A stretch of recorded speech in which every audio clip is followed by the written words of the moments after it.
Medical भी कर लेते हैं। नहीं, पापा की इच्छा तो पहले वही थी, लेकिन फिर मैंने बोला कि बायो नहीं हो पाएगा। और अभी आगे का कुछ प्लान दिया यूपीएससी वगैरह? जनरली पैकेज कंबाइंड होता है, नहीं नहीं, इंजीनियरिंग प्लस यूपीएससी। वो भी पापा की इच्छा है कि यूपीएससी करूं, लेकिन मतलब सच मेरी इतनी इच्छा नहीं है। ओके, तो आपने मेरे को एक स्लाइड भेजी थी। मैं ऐसा हम्म। करता हूँ, आई गेस आप अपने end से कर सकते हैं, नहीं करना पड़ेगा, राइट? हाँ, मैं नहीं कर पाऊँ। क्या, तो मैं करता हूँ। हमने एक प्यारी सी स्लाइड बनाई है, उसको हम ऐड कर लेते हैं, और तब तक बच्चे भी हमारे और ऐड हो जाएंगे। तो मैं अपलोड कर लेता हूँ, अपलोड फाइल, देखते हैं डाउनलोड्स में बड़ी होगी ये चीज़। तो 20%, 40% अपलोडेड। अच्छा, वैसे सर मेरी आईआईटी बॉम्बे का कैंपस टूर अभी तक किया है या फिर अभी पेंडिंग है वो? नहीं नहीं, वो पेंडिंग है। ओहो, अ, ये तो ये तो बहुत बुरा लग रहा होगा तुम्हें, मेरे को। हाँ, मतलब हमारे पूरे बैच का यही दुख है। चलो यार, ग्रेट। तो आई गेस अब हम स्टार्ट कर सकते हैं। हम्म। और हमारा लगभग 10:04 हो गया। हम्म। 10:05 पे स्टार्ट करते हैं, यूजुअली 5 मिनट हम वेट करते ही हैं। हम्म। और इसके बाद 1 घंटा वैभव तुम्हारा, हमारे सामने जो अभी जो बच्चे हैं, वो मेजॉरिटी वो बच्चे हैं जो इस साल अटेम्प्ट देने वाले हैं। तो मैंने आपकी स्लाइड देखी काफ़ी अच्छे से। हम्म। कुछ क्वेश्चंस जो हम पहले एड्रेस कर रहे होंगे वो ये कि लास्ट के जो आपका कुछ महीने भर से भी कम टाइम जो बचा है, हम्म। इसमें क्या मस्ट चीज़ें हैं जो कि आप रेकमेंड करोगे स्टूडेंट को? आज मैं कुछ नहीं बोलूँगा, आज सिर्फ आप बोलोगे, आपका सेशन है, मैं सिर्फ क्वेश्चन पूछूंगा आपसे। हम्म। और दूसरा ये कि काफ़ी 9th-10th क्लास के बच्चे जो होंगे यहाँ पर, उनके लिए आप क्या चीज़ रिकमेंड करोगे? और उसके बाद जो आपने स्लाइड बनाई है, मेरे को काफ़ी अच्छी स्लाइड लगी। ये आपने बता रखा है यहाँ पे आपकी कैसे रैंक 3 आई, और इस सेशन के अंदर हम क्या कर रहे होंगे। और काफ़ी बेसिक क्वेश्चन यार पूछ रखे हैं, पर काफ़ी इफेक्टिव हैं, राइट? स्लाइड्स पे काफ़ी मेहनत करी है वैभव ने। फिर आपकी स्लाइड्स पे मूव करेंगे, ठीक है? हम्म। तो 10:05 हो गए हमारे, शुरुआत करते हैं। तो हाय Vaibhav Raj, all India rank 3 कैसा लग रहा है? कभी सोचा था अनअकैडमी प्लेटफॉर्म पे आओ? नहीं, मतलब ऐसा तो नहीं। सबसे पहले हमारे पास यार बच्चे हैं जिनका अभी इस महीने पेपर होने वाला है। तो कुछ 3-4 टिप्स जो कि आप उनके साथ शेयर करना चाहोगे कि यार ये 4 चीज़ें हैं, ज़रूर करना। देखो यार, अलग अलग टाइमिंग है, मतलब आपने शायद प्रिपरेशन पहले स्टार्ट की थी, यहाँ पे कुछ बच्चे होंगे जिन्होंने शायद 11वीं से की थी, पर कुछ जनरल चीज़ें जो हर बच्चे को फॉलो करनी चाहिए लास्ट के 20-30 डेज में। सर एक बार कंफर्म कर देंगे, मेरी आवाज इको हो रही है हाँ क्या? हाँ, एकदम परफेक्ट आ रही है तुम्हारी आवाज़ वैभव। हाँ, ठीक है। हाँ, तो आई थिंक अभी जो समय है, लाइक अभी जो 4 मेंस का जो अपॉर्चुनिटी मिला है, उसके कारण एडवांस में भी लाइक थोड़ा सा डिस्टेंस बढ़ गया है, पहले मेंस और एडवांस को कंपेयर करें तो। और अगर अभी देखा जाए तो टाइम बहुत सिग्निफिकेंट है। मेरे अपने एक दोस्त से बात हो रही थी जो इस बार देने वाला है, तो मैंने उससे डिस्कस किया, तो ऐसा मुझे रियलाइजेशन हुआ कि अभी एक्चुअली टाइम सिग्निफिकेंट है, तो अभी फोकस इस पे करना चाहिए कि मतलब पहले तो पेपर्स को देखना चाहिए। अगर कोई आइडिया नहीं है कि पेपर्स कैसे आते हैं, क्योंकि मैंने ऐसा देखा है कि बहुत लोग मतलब प्रिपेयर करते जाते हैं और उनको कोई आइडिया ही नहीं कि असली पेपर में आता क्या है। तो और ऐसा भी नहीं कि आपने मतलब सेग्रीगेटेड वे से अलग अलग, मतलब जैसे आपने अलग अलग चैप्टर वाइज जो बुक्स के एंड में दिए रहते हैं क्वेश्चंस, आपने उससे देखा है, तो उससे आपको एक आइडिया तो मिल जाएगा कि लेवल ऑफ क्वेश्चंस कैसा होता है, लेकिन आपको एक मतलब एज अ होल आइडिया नहीं मिल पाएगा कि पूरा क्वेश्चन पेपर कैसा होता है, मैं कैसे अटेम्प्ट कर पाऊंगा। और इनफैक्ट अगर आपने मतलब 4-5 मॉक टेस्ट दिए तो फिर वो भी एक तरह से इनफ नहीं है हम्म। प्रिपरेशन के लिए, क्योंकि हो सकता है कि वो 4-5 मतलब एक स्पेसिफिक टाइप के पेपर्स हुए हो, मतलब आपका उतना आपका अच्छे से एक्सपोजर नहीं मिल पाया हो अलग अलग टाइप के क्वेश्चन पेपर्स को। तो आई थिंक अभी जिनका मतलब अभी मेंस आने वाला है, जो कि इसी महीने के एंड में है, और इसके बाद जो बाकी मेंस है, इन सभी के लिए प्राइम टिप यही रहेगा कि पहले तो पिछले साल के और उसके पिछले साल के सारे पेपर्स को अटेम्प्ट करने की कोशिश करना है। अब पिछले साल के शायद 16 है और उसके पिछले साल के भी शायद 16 है, तो फिर ये थोड़ा ज्यादा हो सकता है। तो फिर मतलब हर मतलब इवन नंबर ऑफ पेपर्स जो इवन है या फिर जो ऑड वाले है किसी मतलब एक पैटर्न पे और सफिशिएंट नंबर ऑफ पेपर्स को ट्राई कर लेना। और मैं मतलब बेटर एडवाइस ये रहेगा कि पिछले साल के सारे पेपर्स को अटेम्प्ट कर लिया है तो उससे मतलब एक अच्छा आइडिया मिल जाएगा, क्योंकि मैंने भी उन सभी पेपर्स को लगभग देखा है। तो वो सभी पेपर से एक अच्छा आइडिया मिल जाएगा कि कैसे आते हैं और मतलब कैसे टाइम मैनेज करना है। इसके बाद फिर ये भी रहता है कि किस ऑर्डर में अटेम्प्ट करें। मतलब ऐसा भी होता है बहुत बार कि लोग मतलब किसी एक सब्जेक्ट को जस्ट ऐसे ही चुन लिया कि हाँ ठीक है इसी से शुरू कर देते क्या है, और फिर एंड में उन्हें पता चलता है कि वो सब्जेक्ट ही एग्जाम में टफ आ गया। तो फिर इसके लिए एक मतलब स्ट्रेटजी बना के जाना है कि हाँ मैं इस पैटर्न पे जाऊंगा, क्योंकि मतलब मैंने इसको टेस्ट कर रखा है अलग अलग में। तो फिर जो मैंने बोला कि इतने सारे पेपर्स को अटेम्प्ट करना है पिछले साल के या उसके पिछले साल के, तो उन सभी में अपने जो मतलब प्रेफरेंस ऑर्डर है, मतलब सबसे पहले किस वाले को सॉल्व कर रहे हैं उसको मतलब थोड़ा सा शफल करके देखना है कि पहले फिजिक्स करूं, मैथ्स करूं, केमिस्ट्री करूं, या फिर मतलब पहले सभी के इजी कर लो फिर हार्ड करूं। मतलब वो एक पर्सनल चॉइस होता है। जैसे मेरा अपना था कि मैं पहले फिजिक्स करता था, फिर मैथ्स, फिर केमिस्ट्री, ये जेईई एडवांस के लिए। और मेन में क्योंकि केमिस्ट्री के उतने ज्यादा कॉम्प्लिकेटेड सवाल नहीं थे तो मैं पहले मेन में केमिस्ट्री को कर देता था जल्दी से। तो फिर वो जो अपना एक मतलब अपना एक प्रेफरेंस रहेगा वो आपको खुद ही डिसाइड करना है। अब उस पे मैं या कोई भी ऐसे ऐसा कुछ बता नहीं सकता कि हाँ यही बेस्ट काम करेगा।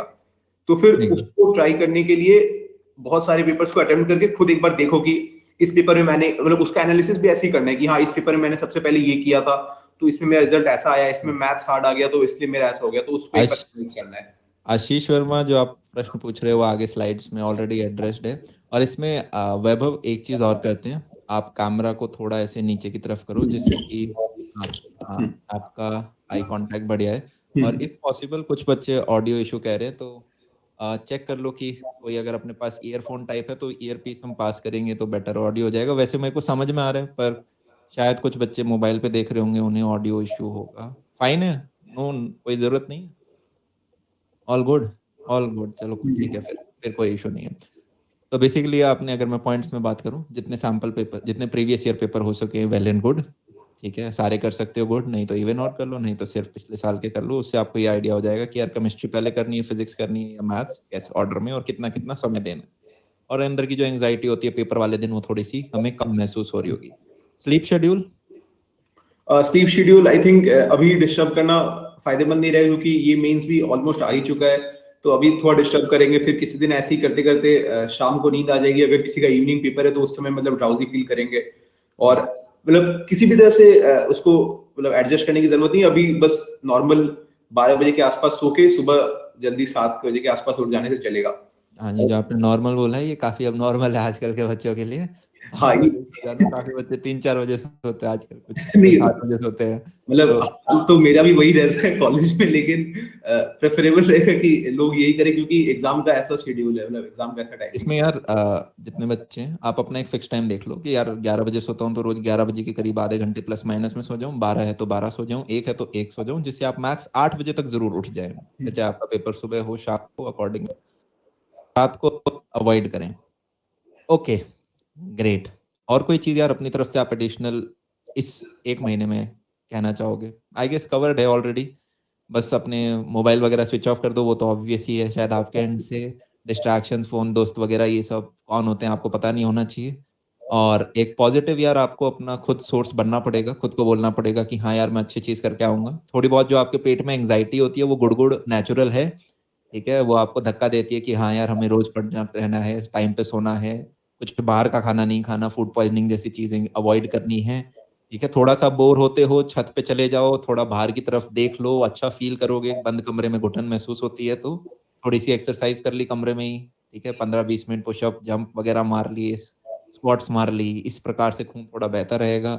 और कोई आपके फैमिली मेंबर हैं जो बोलते हैं कि तुम्हारे ताऊ चाचा के फलाना ये इतना बड़ा रिजल्ट आया था, तो आई गेस मैंने आज ही अपनी कक्षा पे एक वीडियो निकाला था जिसमें आपको पॉइंट नंबर 1 ने काफी चीज क्लियर करी होगी कि 90% मिलियनर्स जो यूनाइटेड स्टेट्स के हैं वो प्राइवेट काम करते हैं, वो प्रोफेशनल्स नहीं है। तो इंजीनियरिंग एक अच्छा एग्जाम है, मेडिकल एक अच्छा एग्जाम है, आपके सारे प्रोफेशंस अच्छे हैं, पर वो एंड ऑफ लाइफ नहीं होता। ठीक है, तो आप अपना बेस्ट दो जो दे सकते हो, पर एक्स्ट्रा स्ट्रेस की वजह से कहीं हम अपना पेपर खराब ना कर रहे हो, वो चीज ध्यान रखनी है। क्या समराइज हो चुका है वैभव?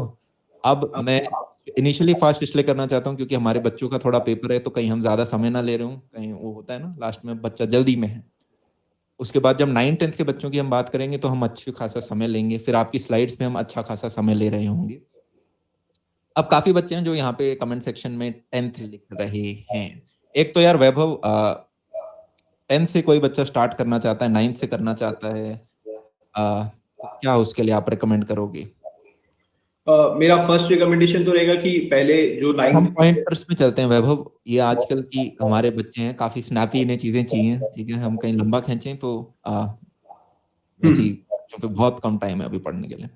हाँ, तो 9 और 10 वालों को सबसे पहले तो अपना चीज कंप्लीट कर लेना है, और अगर कोई 9 में तो उसको ऑब्वियसली 9 का करने के बाद 10 का करना है, मतलब कभी जंप करने की कोशिश नहीं करना है, नहीं तो फिर इससे मतलब कैप्स रह जाएंगे आगे की प्रिपरेशन 11 12 वगैरह में। तो कभी कैप्स रहने नहीं देना, उसके लिए मतलब सीक्वेंशियली चलना है, ऐसा नहीं कि मतलब trying to get ahead of oneself करके फिर फाइनली एंड में मतलब बहुत ज्यादा फ्रस्ट्रेट हो जाए। और जो बुक्स जेई के लिए यूज करते हैं 11 वाले, मतलब जैसे बेसिक बुक्स हैं एचसी वर्मा या फिर आरसी मुखर्जी, वो ऑब्वियसली कोई 9 या 10 में भी पढ़ना शुरू कर सकता है, और आफ्टर बैकग्राउंड बन चुका है 9 और 10 की बुक्स का, तो वो समझने में भी कोई ऐसी दिक्कत आएगी नहीं, और इनफ कंटेंट भी है, मतलब समझाने वाले बहुत सारे वीडियोस भी मिल जाएंगे इजीली नेट पे। तो फिर 9 और 10 के लिए तो यही प्रेफरेबल रहेगा कि सीधे अपना काम पहले जल्दी से कंप्लीट करके 10 का भी, जो 9 में वो 10 का भी कंप्लीट करके फिर इन बुक्स को स्टार्ट कर दे और इंटरेस्ट लेके। ठीक है। इसमें ऐसा करते हैं वैभव, मैं अपने हैंड से एक इनपुट देने का प्रयत्न करता हूँ और आप एज़ अ रैंक 3 उसमें अपनी तरफ से और वैल्यू एडिशन बताओ। जैसे यहाँ पे बच्चे कह रहे हैं भैया 10th वालों के लिए भी बताओ, 11th वालों के लिए भी बताओ, 12th वालों के लिए बताओ। मैं कोशिश करता हूँ 6th-7th क्लास वाले बच्चे को एक पकड़ूँ, फिर एक हम्म, स्ट्रैटेजी 9th-10th वाले के लिए बनाएँगे। एक बच्चे कुछ कह रहे हैं हमारी 11th खराब हो गई तो उनके लिए मैं बताऊँगा, एक 12th के लिए। और आफ्टर एवरी मैं चाहता हूँ आप सिर्फ 2 से 3 पॉइंट उसमें ऐड करें प्रिसाइज़ जिससे कोई भी बच्चा बोर ना हो रहा हो यहाँ पे या उसे यूँ ना लगे उसका समय जा रहा है। हम्म, तो सबसे पहले यार अगर 6th-7th क्लास का बच्चा है, हम्म, तो मेरे हिसाब से 2 सब्जेक्ट ऐसे हैं, मतलब ज़रूरी नहीं है कि हम हिंदी भी एडवांस में पढ़ रहे हो, इंग्लिश भी हिंद एडवांस में पढ़ रहे हो, सिर्फ मैथ्स और साइंस ऐसे हैं जो हम आगे की क्लासेस के पढ़ते जाएँ। तो अगर आप 6th क्लास के हो, आपको ज़्यादा पढ़ना है, तो आप 6th क्लास की अपनी एनसीईआरटी वगैरह कवर कर सकते हो, आर डी शर्मा कवर कर सकते हो। 6th का आपका खत्म हो गया, आप 7th क्लास की मैथ्स की एनसीईआरटी उठा लो, फिर आर डी शर्मा कर लो या फिर सीधा आर डी शर्मा उठा लो, जो आपको ठीक लगे।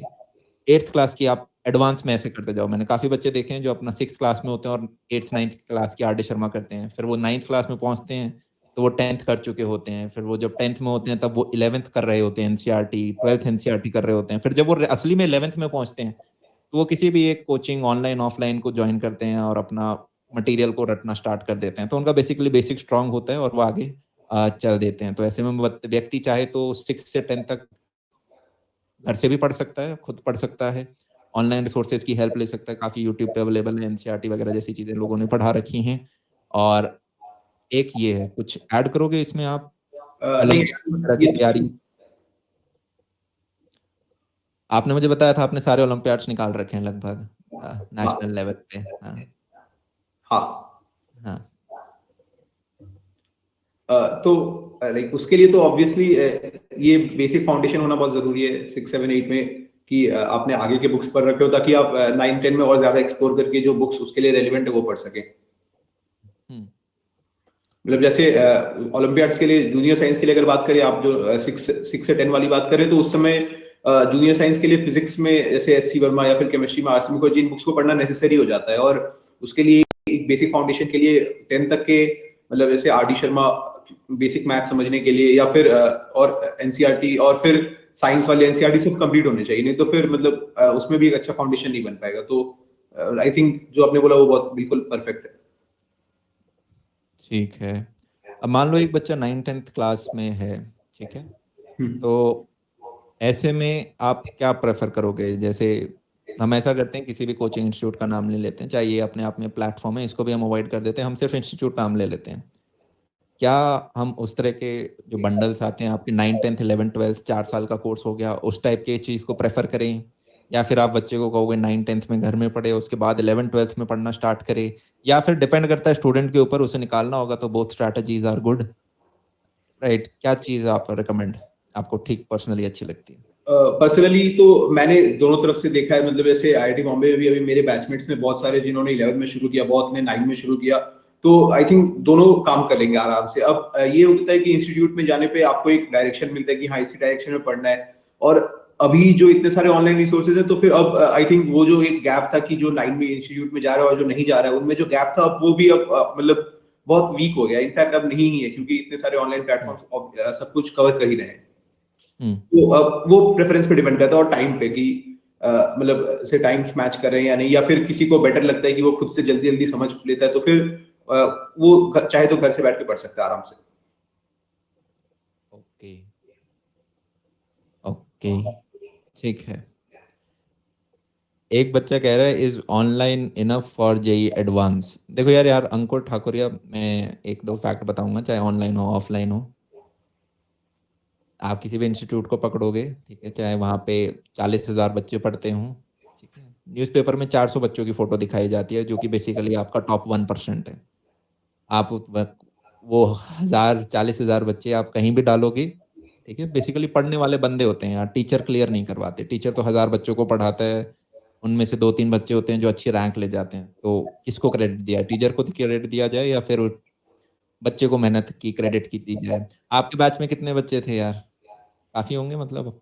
नहीं, मेरे बैच में करीब 20 के आसपास थे। ओके, मतलब नहीं वैसे सारा बैच मिला के, जब आप 12th में थे, जहाँ पे आप पढ़ते थे, जब जो भी मतलब 400 हाँ 500 700 800 कुछ बच्चे होंगे। आप हाँ, टॉप बैच में होंगे शायद। वहाँ पे करीब 1000 के आसपास तो कम से कम होंगे ही। तो वही होती है यार, एट द एंड सारी स्ट्रैटेजीज गुड होती हैं, डिपेंड करता है कि बच्चा कहाँ पे सीरियस है। ऑनलाइन के कुछ ये एडवांटेजेस होते हैं, मान लो आप कहीं ऐसी जगह रहते हो कि ट्रैवलिंग टाइम में 1.5 घंटा लग रहा है, हम्म। कोचिंग पहुंचने में 1 घंटा लग रहा है, तो आप वो आने जाने के 2 घंटे बचा सकते हो। आप अपना घर बैठ के प्रीवियस आपका बैकलॉग वगैरह है तो वो चीज़ निपटा सकते हो। आप एक ऐसे इंस्टीट्यूट में मान लो आपके 1-2 टीचर खराब हैं, तो आपको यहाँ ऑनलाइन में 50 का ऑप्शन मिल जाता है। तो ऑफलाइन के अपने पर्क्स हैं, ऑनलाइन के अपने पर्क्स हैं। पढ़ने वाला बच्चा दोनों जगह निकाल लेता है, काफी बच्चे दोनों जगह जाते हैं। तो इस पे वही इसमें कुछ एक्यूरेट आंसर नहीं है, बच्चा निकालता है चीजें। ग्रेट। एक ऐसा व्यक्ति जिसकी 11th वेस्ट हो चुकी है, वैभव क्या कहोगे उसे? अब इसके लिए तो पहले बेसिकली वेस्ट से कम आई थिंक एनसीईआरटी तो अच्छे से पढ़ा ही होगा। तो अभी अगर अभी से देखा जाए तो एक नहीं, साल एनसीईआरटी नहीं कह रहा वो बच्चा, वो कह रहा है उसने उसके बैकलॉग है, मतलब कंक्रीट चैप्टर मिस हो रखे हैं उसके। अच्छा। मतलब अगर 10-12 चैप्टर थे तो हो सकता है उसके 5-6 चैप्टर उसने छोड़ रखे हों। हाँ, तो उस पर्सपेक्टिव से भी देखें तो अभी मतलब मोर देन 1 ईयर ही होगा अभी से देखा जाए तो, अगले एडवांस या अगले मेन तक। तो फिर उस समय तक आई थिंक इजीली क्लियर किया जा सकता है, लेकिन उसके लिए एक रूटीन बनाना पड़ेगा। अगर किसी कोचिंग में है तो फिर कोचिंग का तो एक शेड्यूल दे दिया जाता है कि हाँ इस महीने में ये पढ़ाया जाएगा, या फिर वो अपने कोचिंग के सीनियर से भी पूछ सकते हैं। उसके अलावा अपने जो पुराने बैकलॉग्स है उसको एक बार टाइम टाइम स्केल पे लिख लेना चाहिए कि हाँ इस समय तक मुझे ये खत्म कर लेना है, या फिर इस दिन मुझे ये पढ़ लेना है। और अगर खुद से सेल्फ स्टडी कर रहा है 12 में भी, या फिर मतलब ऑनलाइन रिसोर्सेज को यूज करके जिसको कि अपने टाइम के अकॉर्डिंग शिफ्ट कर सकते हैं, तो फिर तब तो एकदम एक स्ट्रिक्ट शेड्यूल बना ही लेना चाहिए कि हाँ मैं अभी 11th का बैकलॉग पढ़ूंगा, उसके बाद फिर मैं क्लास 12 के चैप्टर्स पढ़ूंगा। तो फिर और उस शेड्यूल से बहुत मतलब स्ट्रिक्ट होकर स्टिक करना है। इसमें जैसे यूजुअली बच्चा जब 11th का बैकलॉग उस पर हो जाता है तो वो ऑलरेडी एक इंस्टीट्यूट के अंदर होता है, बीट ऑनलाइन ऑफलाइन, ऑलरेडी उसका एक पेस चल रहा होता है।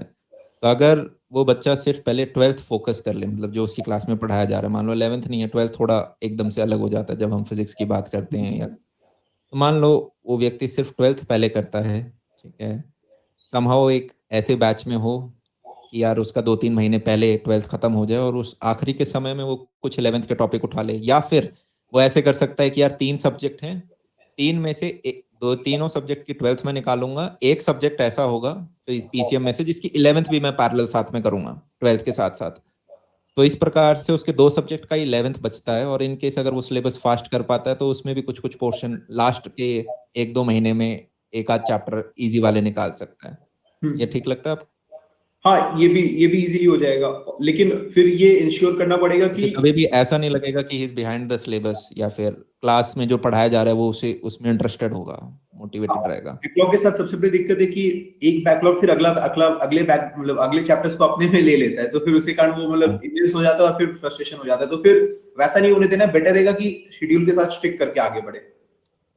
और ये भी इंश्योर कर लेना है कि ऐसे कुछ चैप्टर जैसे ऑर्गेनिक केमिस्ट्री में होते हैं या फिर मैथ्स में तो इतने नहीं, लेकिन इनऑर्गेनिक वगैरह में केमिकल बॉन्डिंग जैसे चैप्टर्स जो कि 12 में भी बहुत काम आएंगे, उन सभी को पहले कंप्लीट कर लेना है उन चैप्टर्स पे जाने के पहले। नहीं तो फिर उन केमिस्ट्री चैप्टर में ये तो चैप्टर जरूरी है। हाँ, नहीं तो फिर वो पैसिव हो जाएगा उसको पढ़ना, अगर बिना बेसिक पढ़े पढ़े तो। ठीक है। अब कुछ बच्चे ड्रॉपर्स का पूछ रहे हैं। ड्रॉपर्स को ऐसे करते हैं, मेरे को तुम्हारी स्लाइड्स बहुत पसंद आई थी, तो मैं चाहता हूँ कि स्लाइड्स से हम आगे बढ़ें और लास्ट में फिर बीच में जैसे कुछ ड्रॉपर्स का आता है हम उस चीज़ को अब साथ में एड्रेस कर सकते हैं। आई गेस मेन पॉइंट्स किसी बच्चे को अगर जल्दी जाना होगा तो वो हमने कवर किए हैं कि लास्ट के 10-15 दिन में आपको किस बुक्स सब कुछ कवर्ड है यार। स्लाइड्स में हम आगे चलते हैं। सो हाय Vaibhav Raj, all India rank 3, इतने कम नंबर 114 113 113, हाय हाय, माँ बाप तो एकदम नाराज हो गए होंगे। So from Bihar, now I live in UP, currently computer science at IIT Bombay, interested in algorithm, discrete maths and physics, hobbies में chess and table tennis. Nice. Chess तो यार काफी अच्छा लगता है और टेबल टेनिस तो आई गेस बहुत प्यारा चीज है। आप हॉस्टल में जाते हो इंजीनियरिंग में, सारे बच्चे टीटी वगैरह खेलते रहते हैं। तो अब स्लाइड आपकी है पर बटन मुझे दबाना होगा अगले पेज का। तो एक तरह से आप बोलना स्टार्ट कर दो और मैं अकॉर्डिंगली प्रेस करता रहूंगा नेक्स्ट नेक्स्ट स्लाइड। हाँ तो ऑब्वियसली हम लोग यहाँ पे इंटरेक्ट करने आए हैं और मतलब अभी तक हमने डिस्कस कर लिया और आगे भी हम डिस्कस करेंगे मतलब जेईई एडवांस और मेन के बारे में मेजर चीजें। और इसके बाद फिर फाइनली क्वेश्चन आंसर्स मतलब जो आप लोगों के क्वेश्चंस होंगे उसके बारे में डिस्कस करेंगे। तो इसके बाद अगले स्लाइड पे। हाँ तो ये सवाल भी मैंने बहुत देखा है कि मैंने क्यों प्रिपेयर किया, क्यों स्टार्ट किया। तो मैंने मतलब ऑब्वियसली इसका एक रीजन तो है व्हाई नॉट, क्योंकि स्टार्टिंग के डेज में मतलब 8-9 वगैरह में टाइम बहुत रहता है मतलब अपने सब्जेक्ट्स को छोड़ के पढ़ने के लिए। तो उस समय इंस्टेड ऑफ मतलब कुछ और करना जैसे यूट्यूब वगैरह पे आजकल मैंने देखा है बहुत लोग टाइम वेस्ट करते हैं, तो उससे उसकी जगह पे मैंने यही सोचा कि यही पढ़ लूं, क्योंकि मैंने अपने भैया के बुक्स को देखा तो उसमें मतलब मुझे इंटरेस्ट आया। तो मतलब अगला पॉइंट यही है कि मैंने मतलब जो मैकेनिक्स और मैथ्स के स्टार्टिंग वाले चैप्टर्स है उनको पढ़ना शुरू कर दिया स्टार्टिंग से। तो मुझे इसमें इंटरेस्ट आने लगा, तो फिर मुझे लगा कि हाँ ठीक है, ये एक नेचुरल चॉइस है मेरे परस्यू करने के लिए। इसमें यार बच्चों अगर आप देख रहे हो तो लिखना जरूर हर चीज को, ठीक है। मतलब स्लाइड्स मेरे को अच्छी लगी थी, तो आप भी अपने आप से ये सेम सवाल पूछ सकते हो, why I started preparing for IIT JEE. आपके लिए कुछ और हो सकता है, ठीक है। अगर आपका सेम सा होता है तो वेल एंड गुड, वही चीज लिखो। बाकी एक फैक्ट है, जितने भी लोग अपने लाइफ गोल्स को लिखते हैं वो 10 टाइम्स मोर रिचर होते हैं। ये रिसर्च है, मैं अपनी तरफ से नहीं बना रहा, ठीक है। तो आप जब भी अपना कभी भी लाइफ स्टेटमेंट प्लान कुछ बनाए, मिशन टाइप लिख रहे हो, तो उसको लिखने से उस चीज का अफेक्ट होना, और प्रिसाइसली लिखना चाहिए कि इतने नंबर लाऊंगा या यहाँ तक मैं करूंगा, वो प्रिसाइज जरूरी है। सिर्फ ऐसा नहीं कि जेई फोड़ूंगा, लिखो कि यार जेई में पीसीएम में इतना जाऊंगा, इतनी रैंक तक जाऊंगा। चलो आगे, सेकंड। हाँ यही अभी मैंने बताया कि मतलब अपने भैया के बुक्स मुझे बहुत इंटरेस्टिंग लगे और मतलब इंटरेस्ट आया तो उसको पढ़ना शुरू कर दिया। तो फिर मोटिवेशन पहले तो मोस्ट सिग्निफिकेंट मोटिवेशन जो सबको पता ही होता है आई थिंक, कि मेरे पास चॉइस है कि मैं क्या परस्यू करना चाहूँ, उसको मैं मतलब फॉलो कर सकता हूँ। जैसे मान लो अगर मुझे आगे चल के 11-12 में मतलब 8-9 में अगर सोचे, तो फिर अगर मान लो 11-12 में मुझे साइंस लेने का मतलब हुआ कि फिजिक्स या केमिस्ट्री में पढ़ूंगा, तो फिर जेई के लिए पढ़ के इन इफेक्ट तो मैं फिजिक्स केमिस्ट्री पढ़ रहा हूँ, तो फिर मैं केयूपीआई के थ्रू आईएससी में भी जा सकता हूँ या किसी और साइंस कॉलेज में। या फिर मुझे इंजीनियरिंग चूज करना है और मतलब मेरा एक अच्छा रैंक मतलब मैं अपना बेस्ट रैंक लाऊं, तो फिर मैं अपने हिसाब से ब्रांच चूज कर सकता हूँ। मेरे पास एक राइट आ जाएगा कि हाँ मैं मेरा जिसमें इंटरेस्ट है मैं उसी में जाऊंगा। और दूसरा है कि नाइस रैंक जो अगर आ जाए तो फिर उससे बूस्ट मिलता है ऑलवेज के लिए, कि हाँ मतलब एक कॉन्फिडेंस के लिए आपको बैक करने के लिए रहता है कि मतलब हाँ आपने एक बहुत बड़ा चीज अचीव किया और आप उसको कभी भी कर सकते हैं। आप मतलब मेहनत की जरूरत है बस। तो मेन मोटिवेशंस मेरे लिए तो हमेशा मतलब थ्रू आउट माई जर्नी यही रहे कि मतलब चॉइस और फिर एक सपोर्ट। ठीक है, ओके। यार हाँ मुझे तो ये बताओ, वैसे आप मिडिल क्लास से हो, कैसे अपर मिडिल क्लास, क्या फैमिली बैकग्राउंड क्या है? Middle class. Middle class. तो क्या कभी वो मोटिवेशन था कि यार अपने को जो फाइनेंशियल अभी तक बचपन में रहे हैं, कल को नेक्स्ट जनरेशन में नहीं रहेंगे, या फिर कुछ यूं था कि मेरे को कोई पर्पस सॉल्व करना है या इम्पैक्ट मारना है, या कुछ का यूं होता है कि यार मैं कभी शॉपिंग करने जाऊं तो प्राइस टैग को ना देखना पड़े। मतलब क्या था वो? कुछ मोटिवेशन होता है ना, छोटे-छोटे सबके होते हैं और उसमें कुछ बुराई नहीं है, अगर कोई बोलता है मेरे नहीं है तो झूठ कह रहा है वो। आपके क्या थे? मेरा ये तो था कि मतलब एक तरह से इंडिपेंडेंस और फाइनेंशियल इंडिपेंडेंस, तो हुँ, वो एक एम तो हमेशा रहा है कि जितना अभी है उससे एक लेवल ऊपर तो जाना ही है। हुँ, तो वो तो हमेशा ही रहा है। Okay, great. When should one start? हाँ, हाँ, तो ये अभी हमने डिस्कस भी किया था, मतलब हुँ, एज अर्ली एज पॉसिबल करना है, और मैंने भी वही किया था। करीब 8-9 में मैंने मतलब ओलंपियाड्स के लिए पढ़ना शुरू कर दिया था, जूनियर साइंस ओलंपियाड के लिए। तो फिर इनफैक्ट मैं जेई के लिए ही पढ़ रहा था, हालांकि मैं वो बुक सॉल्व नहीं करता जिनके ऊपर लिखा रहता है कि for JEE main and advance, लेकिन मतलब बुक्स तो वही पढ़ रहा था मैं, और मतलब कॉन्सेप्ट को समझ रहा था अच्छे से अर्ली से। तो फिर वो ऑब्वियसली फायदेमंद रहा मेरे लिए। ओके। हाँ, ये वही है कि आईजेएसओ प्रेप में मैंने ऐसे बहुत सारे बुक्स देखे। यार ये बताओ आपने कब पढ़ाई स्टार्ट की थी ऑनेस्टली? ऑनेस्टली मतलब जेई स्पेसिफिक बुक्स देखे थे वो जेईई 11। स्पेसिफिक, जेईई स्पेसिफिक नहीं कि मतलब, पर यूँ सोच लिया था कि यार अपने को कुछ बड़ा फोड़ना है तो छठी क्लास में ही, जब चाहे आप 8th क्लास पढ़ रहे हो, 6th क्लास में 8th पढ़ रहे हो, पर वो है जेईई की तरफ इंक्लाइन, जैसे कि कल को हम जेईई पढ़ सकें। तो वो आपकी फर्स्ट क्लास क्या थी? हाँ, वो क्लास 6 के आसपास मैंने मतलब आगे के क्लासेस के बुक्स पढ़ने शुरू किए थे। ठीक है। और गुड, गुड, गुड। तो जितने यहाँ पे बच्चे हैं, मतलब ऐसे बुरा नहीं सोचना कि यार हम तो 10th 11th में लेट स्टार्ट हुए हैं। आप सही जगह पे स्टार्ट हो। मैं दोबारा एक कोट फिर से बता देता हूँ, ठीक है? थोड़े थोड़े फैक्ट्स कम बताए जाते हैं हमें। 90 1 करोड़ लोग यार मिलियनेयर्स हैं यूनाइटेड स्टेट्स में। उनमें से 90% लोग प्राइवेट एरिया में काम करते हैं, स्मॉल बिजनेस चलाते हैं, सोलोप्रेन्योर हैं या एंटरप्रेन्योर्स हैं।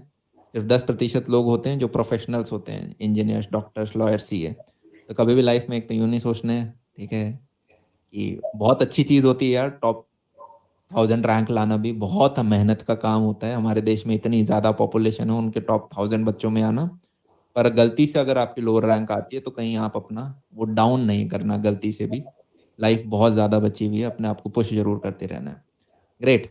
सो okay, too much about why and when, let's discuss some hows, how to focus on studies.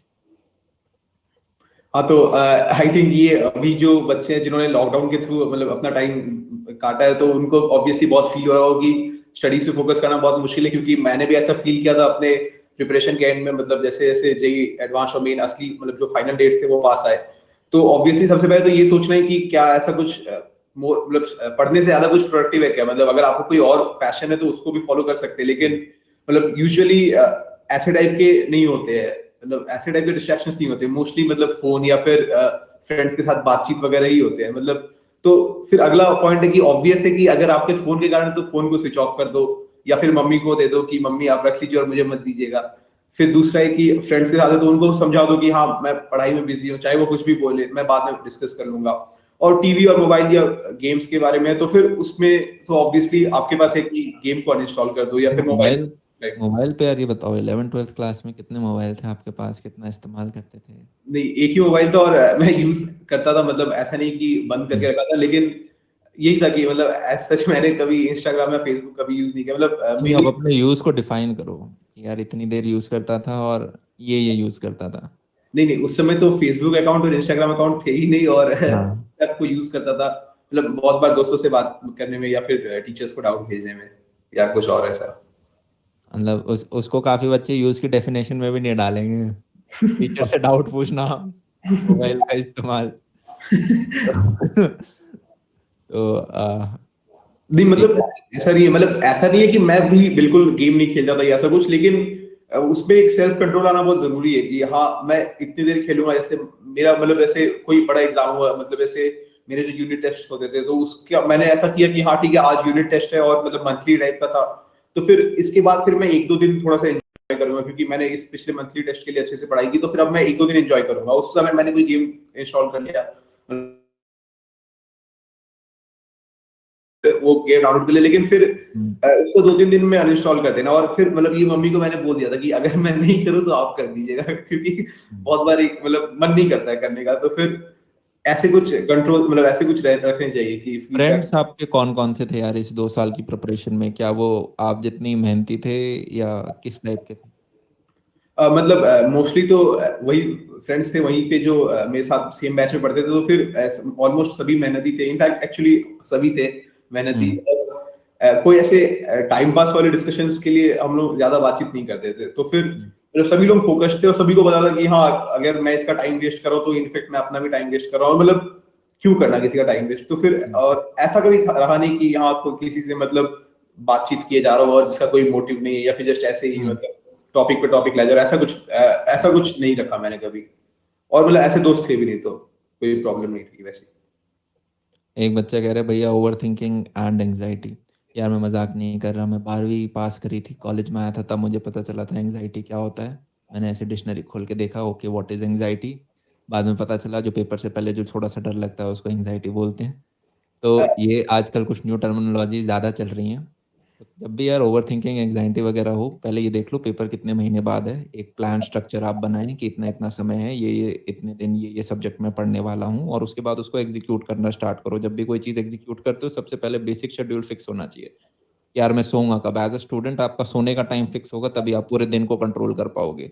कि ओके यार मैं रोज़ सुबह 7 बजे उठता हूँ या रोज़ 8 बजे उठता हूँ या रोज़ सुबह 4 बजे उठता हूँ। उससे बाद का समय मैं ओके मैं 3 सीटिंग रखूँगा, 4 सीटिंग रखूँगा। सारी सीटिंग्स मेरी एटलीस्ट 2 घंटे की ज़रूर होंगी। ठीक है, मैं मोबाइल को ऑफ कर दूँगा। एक तो मोबाइल ऑफ करते ही जैसे इसने वैभव ने भी कहा, मैंने मोबाइल सिर्फ़ बेसिक अपने जो काम की ज़रूरत है, डाउट्स पूछ लिया, कभी दोस्त से पूछ लिया, क्लास कब है, कितना पढ़ लिया, पेपर वगैरह। और इसके दोस्त भी बहुत ज़्यादा मेहनती बता रहे हैं वैभव अभी। तो उन चीज़ों के लिए इस्तेमाल हुआ है। मतलब आपने फ़ोन को एज़ अ स्ट्रेंथ यूज़ किया ना कि ओके, चलो मार दो मुझे, गला मोच दो मेरी पढ़ाई का, उस हिसाब से इस्तेमाल नहीं किया हमने। तो टीवी, मोबाइल तो आई गेस यार आजकल कोई सॉरी टीवी तो कोई यूज़ करता ही नहीं है और ऐसे ही बंद हो चुके हैं सारे। तो don't subscribe, uninstall games, great. So did I tell anything non obvious in the previous slide? I guess सबको ही पता है ये सारी चीज़ें, राइट? हाँ, Anything unrelated to the subject you please can be solved by you. Just come to the terms with your conscience.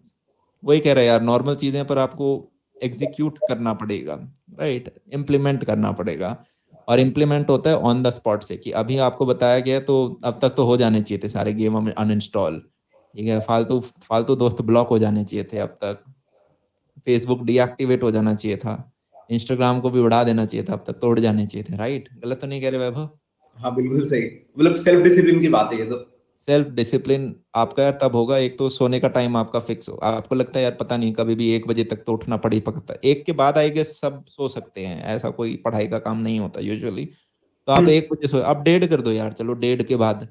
और 1:30 बजे फिर आपको पता हो कि यार सुबह मैं 8 साढ़े 8 उठ जाऊँगा, 7 घंटे की, 6 से 8 घंटे की नींद यार परफेक्ट मानी जाती है। आप 6 की रख लो पर 8 से ऊपर ना हो as a student. So how much to study? कितना 1 किलो, 2 किलो वो देख लेते हैं। Completely student dependent, no upper bounds. Great. I obviously. I can tell you some lower bounds. On a school day, aim for 10 hours, adjust accordingly. अच्छा, non school days aim for, मैं भी वही सोचा यार, स्कूल वाले दिन तो 10 ज्यादा हो गए। On a non school day, aim for 10 hours, adjust accordingly for school days. तो स्कूल आपका स्कूल के दौरान भी पढ़ते थे? बीच बीच में कोई टाइम मिल गया अपना? मतलब मेरे क्लासेस से ही ऐसे इंटीग्रेटेड टाइप के होते, तो मतलब फिजिक्स मैथ्स केमिस्ट्री तो अलग होते नहीं थे, सेम ही हो जाते थे। और ओके, इंग्लिश वो मतलब ज्यादा रेयरली होते थे, तो फिर मतलब फिजिक्स फुल मैथ्स टाइम को केमिस्ट्री। यूटिलाइज हुआ है बेसिकली।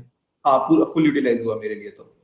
ठीक है, ग्रेट। तो क्या वीकली अपने आवर्स आप सब्जेक्ट वाइज फिक्स करते थे कि यार ओके अपने को कुछ 80-90 घंटे पढ़ना है या 70-80 घंटे पढ़ना है और फिजिक्स को लगभग 25 घंटे जाएं, इसको 25, मैथ्स को थोड़े 30-35, इस प्रकार से?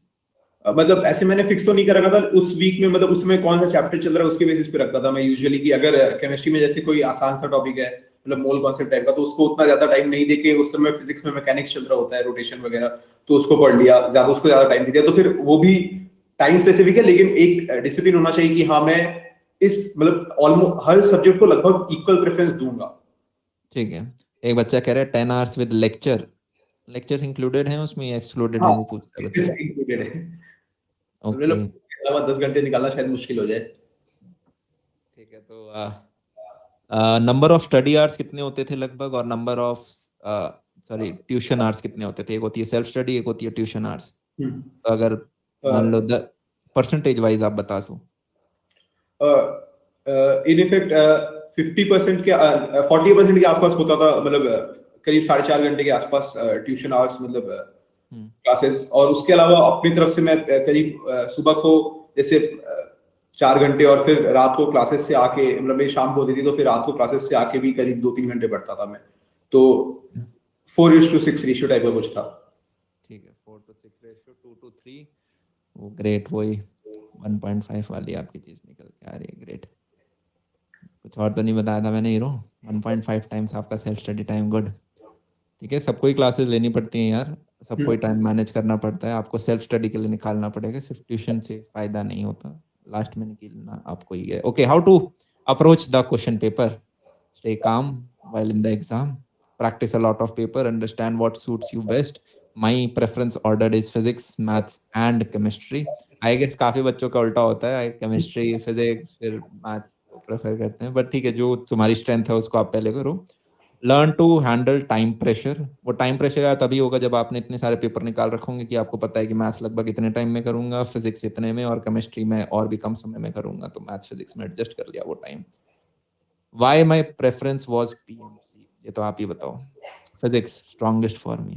और मैं मतलब मैंने देखा था बहुत सारे पेपर्स एडवांस वाले सॉल्व कर रहे हैं कि हाँ ठीक है 1 घंटे में लगभग कंप्लीट हो जाता है, 1-2 सवाल छूट जाते हैं, लेकिन ठीक है मतलब ओवरऑल 18 में से 15-16 सवाल तो हर बार हो जाते थे 1 घंटे में। इसके बाद मैं मैथ्स करता था, क्योंकि मैंने बहुत बार एक्सपेरिमेंट करके देखा कि अगर मैं मैथ्स लास्ट के लिए छोड़ रहा हूँ और फिर मैं केमिस्ट्री में आराम से करने लग रहा हूँ, मतलब थोड़ा सा स्लैक कर जा रहा हूँ, तो फिर मैथ्स में मेरे बहुत ज्यादा सवाल छूट जा रहे हैं, मतलब ऐसे मतलब बहुत बार 9-10 सवाल भी छूट गए। तो फिर इसलिए मैथ्स में मैंने कोशिश किया कि 1 से 1.5 घंटे का टाइम दूं, और उसमें मतलब तभी मैथ्स से आगे बढ़ूं जब मतलब 14 से 15 सवाल हो चुके हो।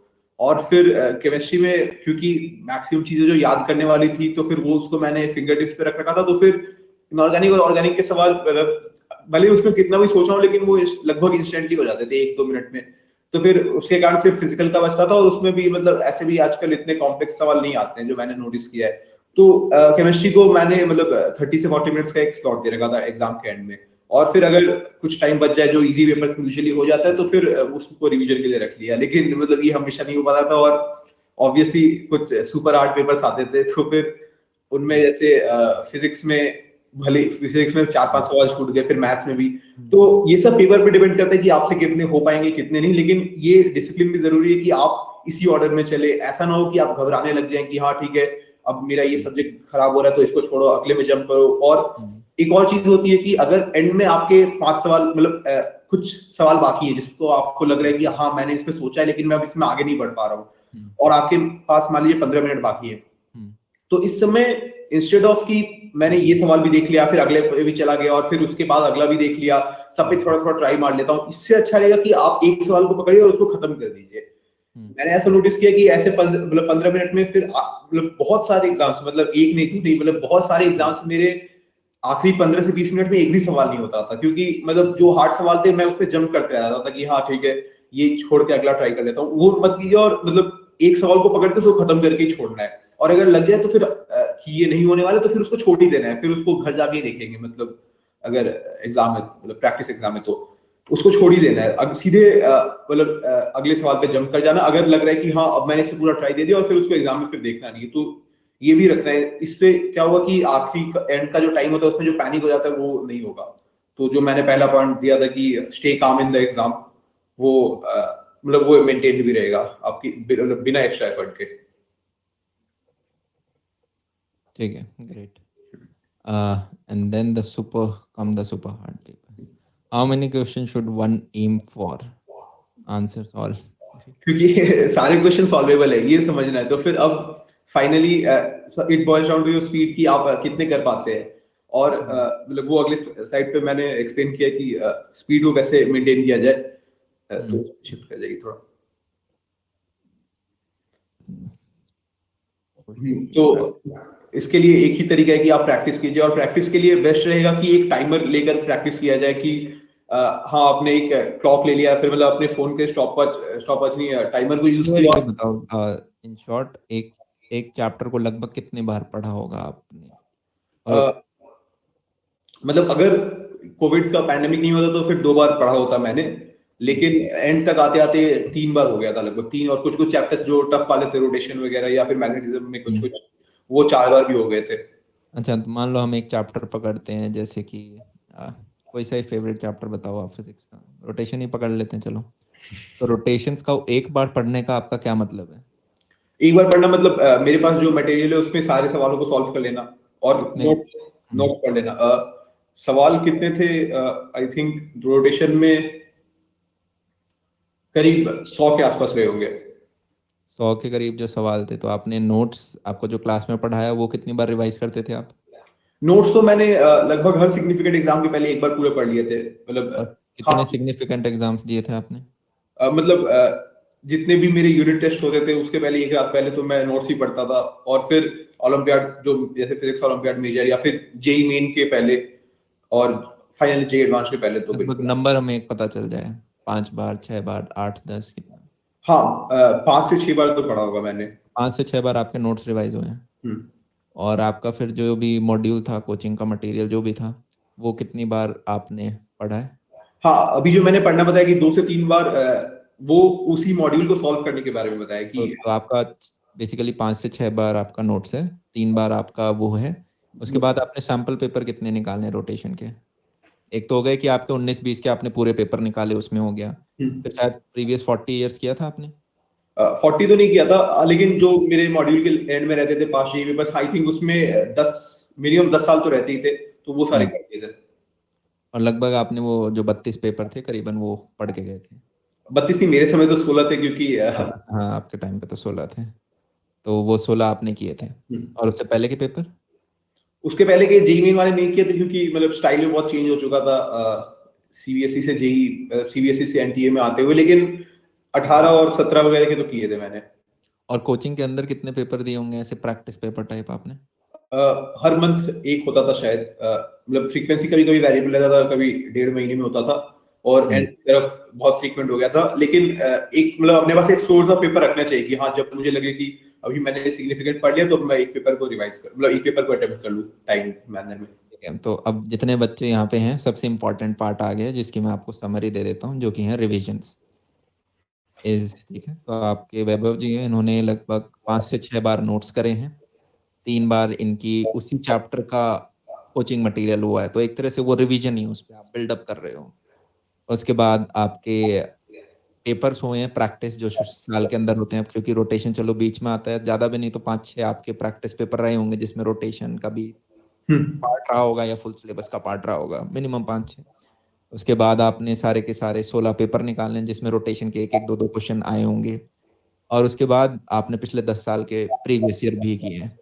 तो हाँ, तो रिविजन्स बहुत ज़्यादा इम्पोर्टेंट है। अगर हम मोटा-मोटी बोलें तो यार हर चैप्टर का एटलीस्ट 10 बार रिवीजन हुआ है। वही जैसे बोर्ड टॉपर कहता था मिनिमम 15 बार सैंपल पेपर निकाल के गया था।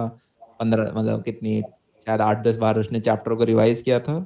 किसी भी पर्टिकुलर जगह में रिविजन्स आपको लीड दिलवाएँगे, ना कि आपने क्या पढ़ा है या फिर कितनी किताबों से पढ़ा है। 5 किताबें नहीं, you have to do 1 book 10 times, right?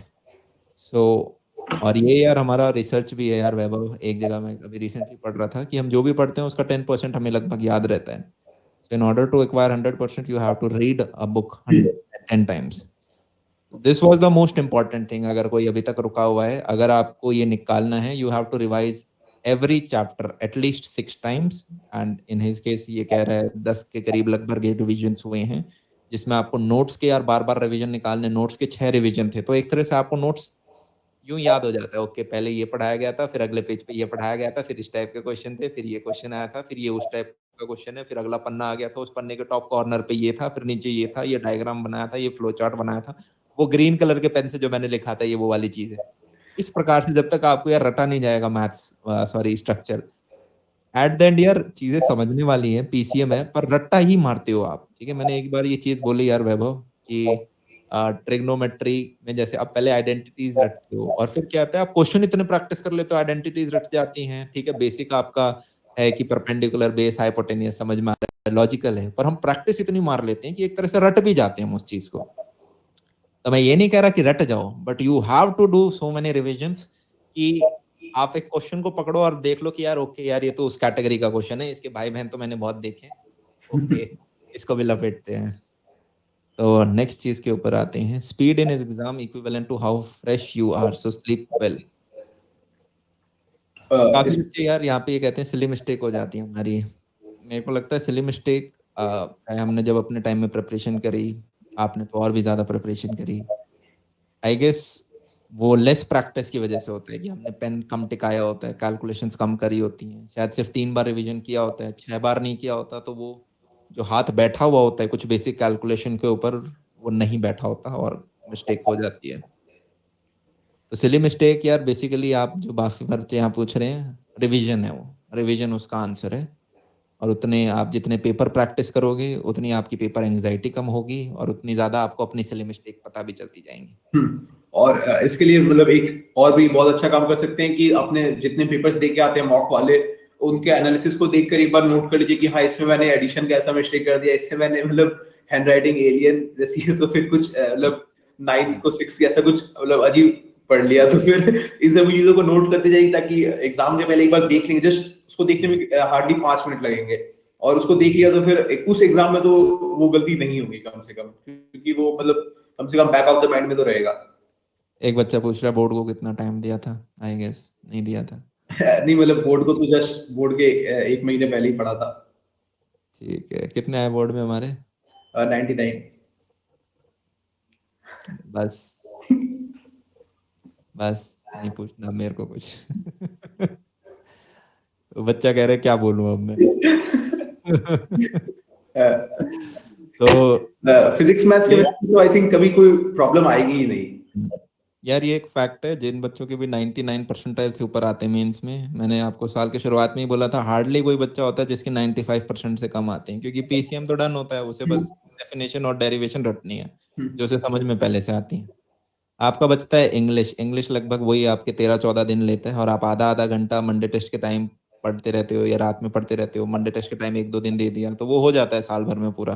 फिर एक बचता है इकोनॉमिक्स या कंप्यूटर साइंस जैसा, उसको या दोबारा 15 दिन दे दो अगर कंप्यूटर साइंस है, इकोनॉमिक्स है तो शायद 20 दिन दे दो, इससे ज़्यादा नहीं देने पड़ेंगे आपको। या तो फिजिकल एजुकेशन था तो वो भी मतलब बहुत कॉमन सेंस से ही फॉलो करता है, मतलब ओके। योगा या फिर मतलब स्पोर्ट्स में कौन-कौन सी चीजें यूज होती है, तो वो भी मतलब ऐसे इजी था। तो काफ़ी बच्चे जो पूछते हैं भैया हम बोर्ड्स को कितना टाइम दें? आप जेईई का ढंग से पढ़ लो बस। हुँ। ठीक है, और लास्ट के 1 महीने में नोट्स किसी के बने बनाए हों, ठीक है, हम नहीं अपलोड कर रखे हैं, आप वो पढ़ सकते हो एकदम से बने बनाए, बस डेफिनेशन, डेरिवेशन रटनी है, आगे दिख रखा है कौन-सा टॉपिक के कितने मार्क के क्वेश्चन आए हैं, बस चाट जाओ 1 महीने में और मिनिमम 95 लेके आओगे। सामने एक एग्जांपल है 99, मतलब good. Question I frequently see, what did when did you shift start? अरे यार मेरे को डबल दिखना स्टार्ट हो गया है। नहीं, नहीं मैंने नया न्यू में 2 दिन से। When did you shift start studying for JEE advance and what was the transition from main to advanced difficult? मतलब मेन से एडवांस के लिए कब प्रिपरेशन शुरू किया, ये ऐसा बहुत लोग पूछते हैं, लेकिन एक्चुअली मैंने कभी सीरियसली मेन की तरफ प्रिपरेशन किया ही नहीं, और मतलब एडवांस की तरफ ही हमेशा प्रिपरेशन मेरा गियर्ड रहा, और फिर जस्ट लाइक मैंने एडवांस और मेन की तरफ से बोर्ड की तरफ 1 महीना दिया, वैसे ही मैंने एडवांस की तरफ से भी मेन को 1 महीने के आसपास दिया। और क्योंकि करना क्या है एक्स्ट्रा, मतलब कुछ टॉपिक्स जैसे फिजिक्स में सेमीकंडक्टर हुआ या फिर कम्युनिकेशन हुआ, उसके अलावा केमिस्ट्री में जो एवरीडे लाइफ हुआ, और बाकी आईओसी पे एनवायरमेंटल, तो ऐसे टाइप के टॉपिक्स ही पढ़ने हैं, और उसमें आई थिंक उतना ज्यादा भी समय नहीं लगना चाहिए, तो फिर मतलब हमेशा अगर एडवांस की तरफ फोकस रहेंगे तो फिर चाहे मेंस के कितने भी हार्ड सवाल आ जाए, एडवांस को तो क्रॉस नहीं कर सकते ऑब्वियसली, तो फिर उसके लिए भी एक तरह से प्रिपेयर्ड रहेंगे। तो हाँ, हाँ, कंप्लीट करो, मैं बस बच्चे का डाउट आ गया था। हाँ, तो मैं वही बोल रहा हूँ कि हमेशा आप मतलब एक प्रैक्टिस के लिए एक जो अगर बेंचमार्क कंसीडर करना है तो उसको एडवांस के सवालों को ही करे। ऐसा नहीं कि मेंस के सवालों को बेंचमार्क समझ रहे हैं और किसी साल मेंस ने हार्ड कर दिया तो फिर उस समय आपको एग्जाम में दिक्कत आ जाएगी। इससे बच के रहना है, उसके लिए मतलब पहले से मतलब हार्ड क्वेश्चंस के लिए प्रिपेयर करना है। ओके, एक बच्चा कह रहा है what should be the strategy for 4 attempts? इसमें वैभव मैं एक चीज़ बता देता हूँ, फिर आपको कुछ वैल्यू एडिशन लगे तो आप उसमें ऐड ज़रूर करें। 4 अटेम्प्ट हैं यार, अगर सिर्फ बच्चों का बेसिक नेचर भी हम देखें तो सबका ये होता है कि 4 अटेम्प्ट हैं तो आखिरी तक भी पढ़ लेंगे। तो बेसिकली फर्स्ट अटेम्प्ट में सबसे आपको है ना कमज़ोर तैयारी वाले बंदे मिलने वाले हैं। तो अगर आपने फर्स्ट अटेम्प्ट में आपकी स्ट्रॉन्ग प्रिपरेशन है तो जो आप परसेंटाइल में फ़ायदा उठा के लेके जाओगे वो सबसे ज़्यादा होने वाला है, कि अगर आपकी एकदम परफेक्ट है और बाकी बच्चे थोड़े ढीले हैं, तो आप एकदम से परसेंटाइल में बेनिफिट लेके जाओगे। सेकंड अटेम्प्ट, फिर थर्ड अटेम्प्ट और फिर फाइनल अटेम्प्ट, वहाँ तक बच्चा और ज़्यादा पढ़ता जाता है। तो उधर सेम चीज़ करने में थोड़ा-सा इश्यू होगा। बाकी यार अगर आपका बहुत सारा सिलेबस बचा हुआ है, तो आप अकॉर्डिंगली टाइम ले सकते हैं, ठीक है? किसी का मान लो चैप्टर ही बचे हुए हैं, ठीक है? या फिर रिवीजन बचा हुआ है पूरे 11th का, तो अपना अकॉर्डिंगली फिर शेड्यूल बनाएँ कि ओके मैं 3rd अटेम्प्ट मेरा सीरियस अटेम्प्ट होगा। 4th अटेम्प्ट को यार फिर भी टारगेट मत करो, लीव करो उसे। 3rd अटेम्प्ट को अपना एकदम टारगेट करो कि कितना टाइम है और इसको मैं कैसे मैनेज कर सकता हूँ, मेरे को रिविजन्स इसमें इतने-इतने ज़्यादा मारने हैं। वैभव कुछ ऐड करो इसमें? आई थिंक यही परफेक्ट प्लान है कि अगर प्रिपेयर्ड हो तो अभी पूरा जी जान लगा दो फर्स्ट में, और अगर प्रिपेयर्ड नहीं हो तो सेकंड के लिए जी जान लगा दो। इसको जस्ट एक एग्जाम से खुद को फैमिलियराइज करने के लिए पहले वाले को दे दो कि हुँ, एनवायरनमेंट कैसा रहेगा और मतलब प्रेशर आ सकता है या नहीं एग्जाम में, वैसा। हुँ। ओके, ठीक है। मैं ये नेक्स्ट बटन क्यों नहीं दब रहा मेरा? ओके, हाँ दब गया। So which is better, studying for main then advanced? I guess you already covered. Which book to study? हाँ तो इसके मतलब इसके लिए जस्ट ये डिस्कस करने के लिए कि बुक्स तो आई थिंक किसी ऐसा मैंने बहुत लोगों को देखा है कि उनके पास बहुत सारी बुक्स होती है, मतलब हुँ, उन्होंने ये भी ले लिया, इस पब्लिकेशन का अरिहंत सिंह के सब कुछ ले लिया, सब कुछ रखा हुआ है और रखा ही रह जाता है। तो मतलब एक बुक को पकड़ना है, उसको टारगेट करके खत्म कर देना है। अब ऑब्वियसली मार्केट में बहुत सारे बुक्स अवेलेबल हैं, तो फिर हुँ, मतलब जैसे मैथ्स में अगर आपके पास कोचिंग की मटेरियल नहीं है और मतलब ऐसा कोई मटेरियल नहीं मिल रहा है, तो फिर आप फॉर स्टार्ट के लिए सिंगर या अरिहंत किसी एक की सीरीज को ले सकते हैं। लेकिन फिर हुँ, आपको उसमें भी एक सेल्फ डिसिप्लिन लाना है कि हाँ, इसमें मैं सारे क्वेश्चंस कर जाऊंगा।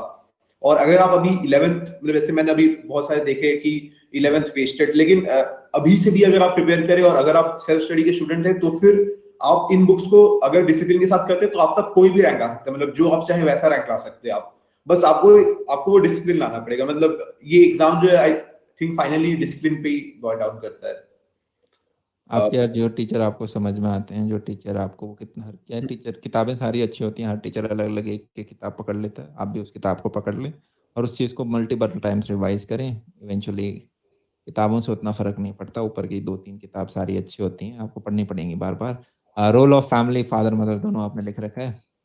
Lived in hostel like conditions to make sure I was not in the same oh भाई साहब! मतलब मम्मी मेरे साथ रहती थी कोटा में ताकि मुझे हॉस्टल में ना रहना पड़े, और इन्हें फिर पापा हॉस्टल में आ गए थे जब पापा अकेले रह रहे थे, तो फिर हुँ, अ, पापा ने इसके ऐसा बहुत सैक्रिफाइस किया, फिर मम्मी ने भी वहाँ पे सब कुछ मैनेज किया, और फिर मतलब मोस्ट इम्पोर्टेंटली मेरे भैया जो थे, उनके एक्सपीरियंस से भी मुझे बहुत गेन होने को मिला। मतलब एक हुँ, तरह से वो मेन आर्किटेक्ट थे कि उन्होंने उन्होंने जो गलतियाँ की अपने प्रिपरेशन के दौरान, कि हाँ, उन्होंने स्ट्रेस ले लिया एग्ज़ाम से पहले, मैंने इंश्योर किया कि हाँ, मैं उनको as far as possible avoid करूँ। तो आई थिंक फैमिली के साथ भी मतलब इंटरैक्ट करते रहना चाहिए कि अगर हाँ, आज आप टेंशन में हैं या फिर तो फिर अगर एग्जाम खराब हो गया है तो पेरेंट्स से जाके एक बार डिस्कस कर लीजिए। भले ही वो गुस्सा होंगे कि हाँ, क्यों हुआ, लेकिन हुँ। फाइनली आपका अच्छा ही चाहते हैं, तो वो आपको मतलब थोड़ा-सा कूल डाउन करने में मदद भी करेंगे। तो uh I think better than friends से डिस्कस करना, अपने फैमिली मेंबर से डिस्कस किए तो मतलब प्रेफरेबल रहेगा। पेरेंट्स का यार इस एग्ज़ाम में बहुत ज़्यादा कंट्रीब्यूशन है, स्पेशली मदर का, जो कि रोज़ डे टू डे देख रही होती हैं और फादर आपको फाइनेंशियली या मोरली, इमोशनली जैसे भी, पर मदर तो मेरे को लगता है बहुत जो डे टू डे आपको देखती हैं, बहुत ज़्यादा इम्पोर्टेंट रोल है। इसमें एक बच्चा पूछ रहा है आर डी शर्मा सफिशिएंट है क्या मैथ्स के लिए वैभव? मैंने कभी 11-12 का आर.डी. शर्मा देखा नहीं है, तो मुझे कोई आइडिया नहीं है। लेकिन 9-10 तक तो बहुत सफिशिएंट है। 11-12 में आई थिंक एनसीईआरटी और अरिहंत सिंह के बीच का लेवल होता होगा, तो हाँ, ठीक है, उसको आप एक स्टार्टिंग बुक की तरह ले सकते हैं, लेकिन हुँ, सफिशिएंट तो मैं नहीं बोलूँगा। सफिशिएंट नहीं है बेटा वो, ठीक है। So okay, any questions? Okay, हमारी स्लाइड यहाँ पे अब हम थोड़े बच्चों के डाउट की तरफ एक बार देख लेते हैं। एसएल अरोड़ा देखी है वैभव आपने? ऐसे लगा नहीं। फिज़िक्स के लिए आती है, नहीं फिज़िक्स के लिए वो सफिशिएंट नहीं है, मैं बता देता हूँ अपने एंड से। Okay next. हुँ, मैं आप पूछ सोच रहा हूँ कि आप मेन एडवांस की बात कर रहे हो तो नहीं है। मतलब से एचसी वर्मा वैभव आपसे पूछ रहे हैं वो? हाँ, उससे ज़्यादा इम्पोर्टेंट तो कुछ नहीं है पूरे प्रिपरेशन में, मतलब तीनों सब्जेक्ट मिला के भी देंगे तो एचसी वर्मा से ज़्यादा ज़रूरी कुछ नहीं है। हुँ, उसमें तो इन इफेक्ट सारे सवाल किए होने चाहिए, और पूरा थ्योरी एकदम फिंगर हुँ। टिप्स पे भी होना चाहिए कि क्यों कुछ हो रहा है, मतलब जो भी अच्छा टॉपिक कैसे रिलेटेड। वैभव इसमें एक चीज़ और, जैसे अभी आपका पूरा आई गेस रैंकर समिट चल रहा है, तो मैं एक और टॉपर से ही बात कर रहा था। तो उनका एक और इसमें पॉइंट ऑफ व्यू था और जो कि मेरा भी एक पॉइंट ऑफ व्यू है। उन्होंने कहा कि मैंने एचसी वर्मा नहीं की ऑल्दो बहुत अच्छी बुक है। क्योंकि उसमें आपके ऑब्जेक्टिव टाइप क्वेश्चंस नहीं मिलते हमें। तो यार यहाँ पे अगर आपकी चाहे कोई और बुक भी कर रहे हो, मैं वही है, ऊपर की 2-3 किताबें हैं, सब लगभग सेम है। हाँ मतलब ठीक है। डीसी पांडे आप या फिर सिंगेज सुना है मैंने। ये आपकी सिंगेज हो गई, आपकी डीसी पांडे की सर की हो गई, दे ऑल आर गुड। या फिर काफ़ी बच्चे हैं कोई किताबें नहीं करते, अपना कोचिंग का मटेरियल करते हैं सिर्फ, वो भी सही है, ठीक है। पर जो भी आप करते हो वो मल्टीपल टाइम्स रिवीजन होना चाहिए, that is the main thing, ठीक है? ग्रेट। और हम बच्चे थे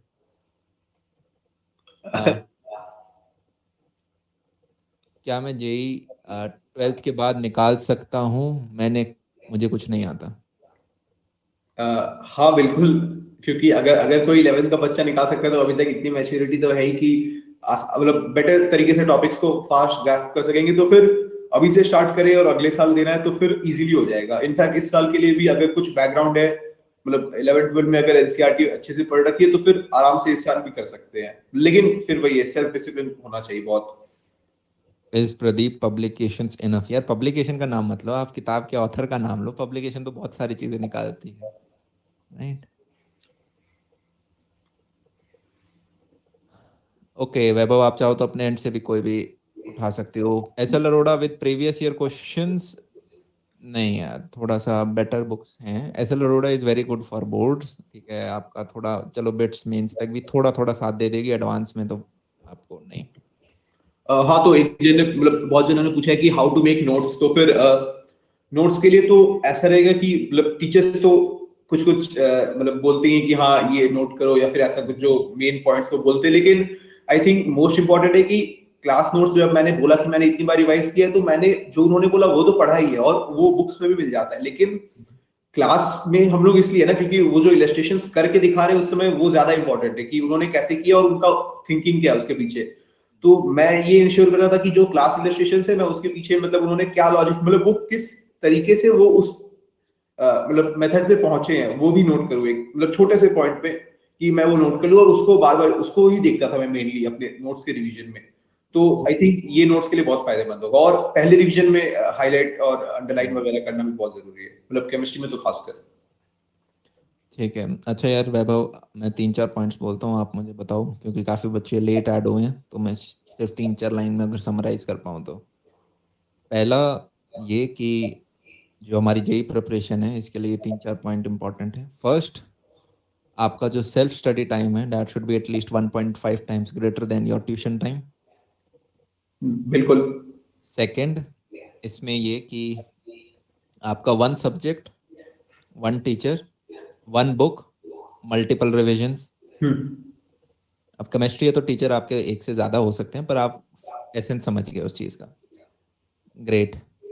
और थर्ड ये कि जिस चैप्टर का आपने रिवीजन एटलीस्ट 6 टाइम से ज़्यादा नहीं किया है, या 6 टाइम्स नहीं किया है, वो हो सकता है आपका साथ छोड़ दे जेई के पेपर में। So revision is the key, great. तो ये 3 चीज़ें यार लिख लो, ठीक है। यही सबसे 3 इंपॉर्टेंट चीज़ें हैं।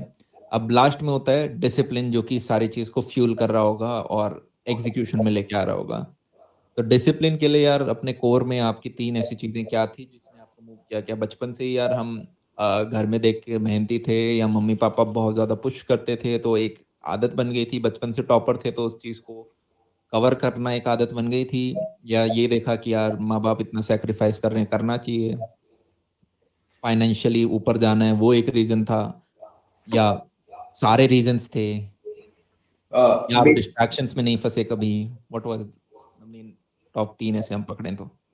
टॉप 3 में से एक तो था कि मतलब पेरेंट्स का जो इच्छा है उसको फुलफिल करना है कि पेरेंट्स ने इतना कुछ सेक्रीफाइस किया अभी तक मेरे लिए, तो फिर उनका जो एम है वो मुझे करके उनको देना है कि हाँ मैं वहां तक पहुंच जाऊं ताकि उनका एक सेटिस्फेक्शन हो जाए कि मतलब क्योंकि मेरा अचीवमेंट में उनका भी एक बहुत बड़ा अचीवमेंट है, तो एक वो गोल सेटिस्फाई हो जाए। इसके अलावा एक था कि मतलब बेस्ट पॉसिबल रिजल्ट करना है, जो मैं अपने मतलब एबिलिटी से बेस्ट कर सकता हूँ वहां तक पहुंचना है, क्योंकि मतलब वही बेस्ट यूसेज होगा मतलब रिसोर्सेज का जो भगवान ने मुझे दिए, तो फिर वो करना है। और थर्ड मैं बोलूंगा कि हाँ एक हमेशा रहता है कि ऑलवेज अपने मतलब अपने इंडिपेंडेंस, फाइनेंशियल इंडिपेंडेंस के मायने से भी देखना है, वो भी एक हमेशा रहता है मोटिव। तो मेन चीज फाइनेंशियल इंडिपेंडेंस एक शब्द पकड़ा है तो उसको भी पकड़ दे थोड़ा सा और।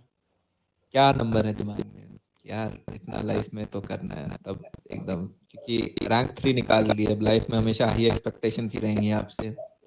आप पानी का ग्लास भी लेके आओगे तो सोचेंगे यार रैंक 3 ग्लास लेके आ रहा है, जरूर कुछ आज तो पानी परफेक्ट टेम्परेचर पे मिलेगा। तो हर जगह हाई एक्सपेक्टेशंस हो जाती है। तो क्या सोचा है जब फाइनेंशियल इंडिपेंडेंस, कोई नंबर है या एटलीस्ट जैसे आप लोअर बाउंड और अपर बाउंड में बात करते हो, तो लोअर बाउंड क्या है?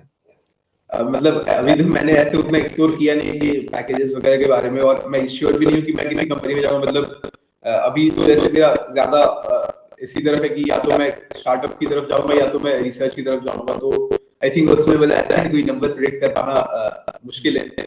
लेकिन एक तरह से मतलब एबिलिटीज के जज नहीं कर रहा यार, यहाँ पे सारे तुम्हारे बच्चे छोटे भाई बहन मानो इन्हें, ठीक है, कोई तुम्हें जज नहीं करेगा। मतलब अगर कोई मन में है ऑनेस्टली बता दो, सारे लोग अप्रिशिएट करते हैं ऑनेस्टी। मतलब मैंने जहाँ तक सुना मतलब ओपनिंग सैलरी जैसे होते हैं 40 लाख वैसे टाइप के सुने मैंने।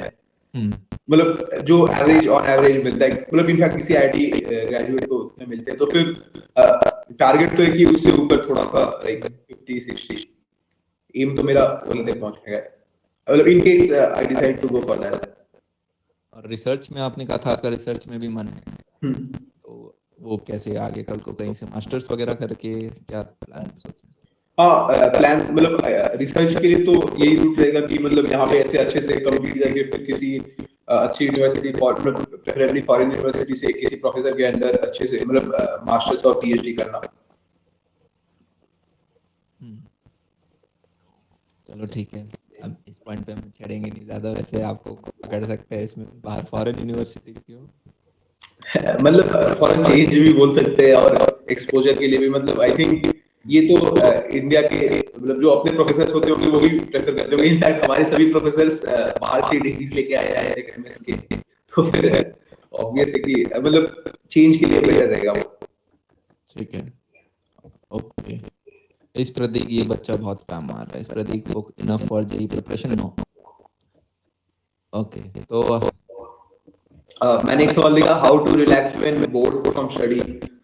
तो इसके लिए अगर मतलब आसपास का माहौल अच्छा है तो फिर मतलब वॉकिंग के लिए निकल सकते हैं, खासकर शाम या मतलब अर्ली मॉर्निंग में। इसके अलावा कभी चाहे तो कुछ मतलब ऐसा नहीं कि एडिक्टिव डिस्ट्रैक्शन ले। ऐसे मैंने और भी क्वेश्चन देखे थे कि यूट्यूब कितना देखते थे, तो मैंने ये नोटिस किया कि अभी ट्रेंड हो गया है कि मतलब जिसको सोशल मीडिया का डिस्ट्रैक्शन होते थे अब वो एक्चुअली यूट्यूब बन चुका है। मतलब फेसबुक इंस्टाग्राम से ज्यादा अब यूट्यूब का हो रहा है, क्योंकि मतलब बहुत ज्यादा प्रोमिनेंट है। हाँ बिल्कुल। तो उससे तो मेरा सबसे बड़ा कंसर्न ये होता है कि मैं यूट्यूब पे कंटेंट डालते हैं और एक ऐसा प्लेटफॉर्म जहाँ पढ़ा रहे हो पर खुद एक स्ट्रॉन्ग सोर्स ऑफ डिस्ट्रैक्शन है। सो मैंने भी सोच लिया कि now will be working on an application which will be launching soon. तो एट एंड मैं एटलीस्ट बच्चों को यूट्यूब से भी जोड़ लूंगा कि ओके नहीं जाना है। हाँ ये तो है। मतलब प्रेफर ये करो कि कोई क्रिएट करा है, ठीक है। मतलब अभी अगर मैं बताऊं तो फिर अभी हमारे पास बहुत टाइम है, मतलब इतना टाइम है कि हम लोग एंजॉय कर सकते हैं, अपने पैशन को परस्यू कर सकते हैं। और सिर्फ 2 साल अगर रुक जाओ तो फिर आगे चल के तुम एंजॉय कर पाओगे। ऐसा नहीं कि अभी प्रेशर नहीं है कॉलेज में, लेकिन अगर तुम 2 साल रुक जाओ तो फिर आगे चल के तुम एंजॉय कर पाओगे और मतलब फॉलो कर पाओगे जिस भी थिएटर पे जाओ। तो फिर बेटर रहेगा कि अभी थोड़ा सैक्रिफाइस कर लो और मतलब फिर अगेन वही सेल्फ डिसिप्लिन की बात है कि तुम कोशिश करो कि उसकी तरफ ना जाओ। फिर मैंने ऐसे भी लोगों को देखा है जो लोग मतलब कैंपस टूर देखने लगते हैं आईआईटी बॉम्बे का या आईआईटी दिल्ली का। तो फिर मतलब ये ड्रीमिंग बिग नहीं, ये तो डे ड्रीमिंग हो गया कि हाँ ठीक है मैं सपने देखता हूँ कि वहाँ का कैंपस कैसा होगा, मैं जाऊंगा। मतलब वो तो हर कोई देखता है, लेकिन वहाँ का अगर तुम वहाँ इसलिए जाना चाहते हो कि वहाँ कैंपस अच्छा है तो फिर उससे अच्छे और भी कैंपस मिल जाएंगे शायद। लेकिन एक सेकेंड,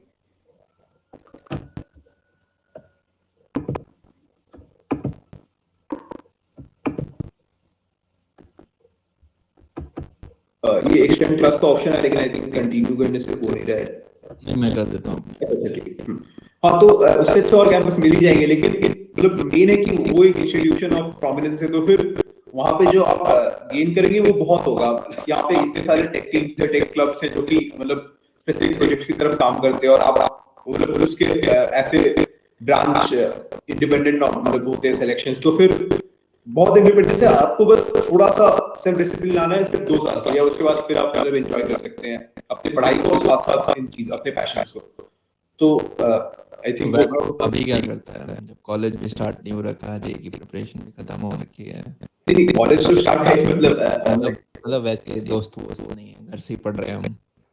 हाँ तो अब मतलब मोस्टली लेक्चर्स देखने में या फिर मतलब ऐसे टाइप की चीजों में ही जाता है टाइम, या कुछ एक्स्ट्रा पढ़ने में। अभी भी पढ़ाई? हाँ मतलब हालांकि आजकल मैं जैसे बताया कि मैं खेलने जाता हूँ टेबल टेनिस या चेस या फिर और मतलब यूट्यूब पे आजकल मुझे भी ऐसा लगता है कि मैं भी बहुत टाइम स्पेंड कर रहा हूँ कंपेयर टू जब मैं 11th 12th में था, तो उसको भी आई थिंक फिक्स करना पड़ेगा। एक बच्चा कह रहा है एवरेज स्टूडेंट जेई एडवांस निकाल सकता है। बेटा देखो, सारे स्टूडेंट्स होते हैं, ऐसा तो होता नहीं है एवरेज के सीन नहीं होते और वैभव के सीन थे जो उसने छुपा लिया अभी। सारे बच्चे एक ही होते हैं, आपको एक डिसिप्लिन फॉलो करना होता है, ठीक है? तो 3-4 चीजें आप लिख लो, अगर आप फॉलो कर पाते हो तो 4 महीने बाद बताना कि चीजें परफेक्ट हो रही है या नहीं। पहली 3 मैंने आपको बताई थी, self study time should be greater than tuition time, 1.5 गुना। और आपका दूसरा, हर चैप्टर को आप जो पढ़ रहे हो 6 बार रिवाइज करो, ईवाईक्यूज निकालो उस चीज के। तीसरा, ये एक किताब के मल्टीपल रिवीजन होने चाहिए। और चौथा, ये एक शेड्यूल फिक्स करो, डिसिप्लिन होना चाहिए कि एक टाइम पे अपन सो रहे हैं और उसी टाइम पे वो डिसिप्लिन जरूरी है, ठीक है? और सेल्फ अफर्मेशन यार आपको लिखनी ही पड़ेगी, अगर आपके बचपन से हुआ कि अच्छे नंबर नहीं आए। देखो टॉपर्स के लिए काफी बार, जैसे अगर आप मान लो बचपन से आपके मैथ्स में अच्छे नंबर आ रहे हैं, तो वो एक पैटर्न बन जाता है कि यार अगले साल भी अपने को लाने हैं। और आप वो बच्चे हो जिसके 60-70% आए थे, तो आपको अपने आप को बूस्ट करना पड़ेगा जबरदस्ती लिख लिख के कि हाँ यार मैं अच्छा नंबर लाऊंगा। ब्रेन के 3 पार्ट्स होते हैं, अगर आपके सबकॉन्शियस में ये है, जैसे आपने लिख लिया कि मैं एक एवरेज स्टूडेंट हूँ, आपने अपने आप को मान लिया एवरेज लिया, तो आप किसी भी डोमेन में एक्स्ट्रा ऑर्डिनरी कर ही नहीं सकते। आपने अपने आप को मन के अंदर एवरेज मान रखा है, तो पहले वो एवरेज मिटाना जरूरी है। तो आपको अपने आप को बोलना पड़ेगा कि यार मैं बहुत बढ़िया बंदा हूँ। और वो सिर्फ बोलने से नहीं होगा, आपको बोलना पड़ेगा मैं यार कुछ भी हो जाए 1:30 बजे पक्का सो जाऊंगा, 1 बजे पक्का सो जाओगे। आप सोओगे, आप अपने कमिटमेंट पूरे करोगे, तब आपका अपने ऊपर सबकॉन्शियसली बिलीव आता है कि यार जो भी मैं छोटी छोटी चीजें अपने आप को बोल रहा हूँ, हाँ मैं वो कर सकता हूँ। और फिर ये 5-6 महीने का यार फेज लेते हैं, ठीक है? तो और धीरे धीरे आप में वो सेल्फ ग्रोथ आप नोटिस कर पाते हो। ग्रेट। सो भैया रिवीजन करने में बोर होता है, क्या करूं? वैभव को तो यार इतने मजे आते थे नहीं है मतलब पढ़ाई करने में हर व्यक्ति बोर होता है, ठीक है? आई गेस वैभव को भी आज ऑप्शन दिया जाए कि यार वैभव, जितने कंट्री में टूर मार के आओगे उतना बड़ा पैकेज मिलेगा तुम्हें, और जितनी ज्यादा मस्ती करोगे, जितने ज्यादा टीवी सीरीज या मूवीज देखोगे, उतना ज्यादा पढ़ाई का में, ठीक है, इंटरेस्ट होता है आपका। काफी बार एक सब्जेक्ट में मन भी बन जाता है, अगर आपको बहुत अच्छे से समझ में आने लग गया, आपका स्कोर एकदम सबसे हाई जा रहा है, आपका इंटरेस्ट बनने लग जाता है। पर हर बंदा एफर्ट ही मार रहा है। तुम्हारी मम्मी एफर्ट मार रही थी वहां पे रह के, आपके पापा सेक्रीफाइस मार रहे थे, आप सेक्रीफाइस मार रहे थे, फाइनेंशियल इन्वेस्टमेंट मार रहे थे, पर्सनल टाइम की इन्वेस्टमेंट मार रहे थे। किसी में भी यार आपको मजा नहीं आता, पर आप वो सेक्रीफाइस करते हो क्योंकि आपको एंड रिजल्ट अच्छा लगता है, वर्थ इट लगता है, राइट?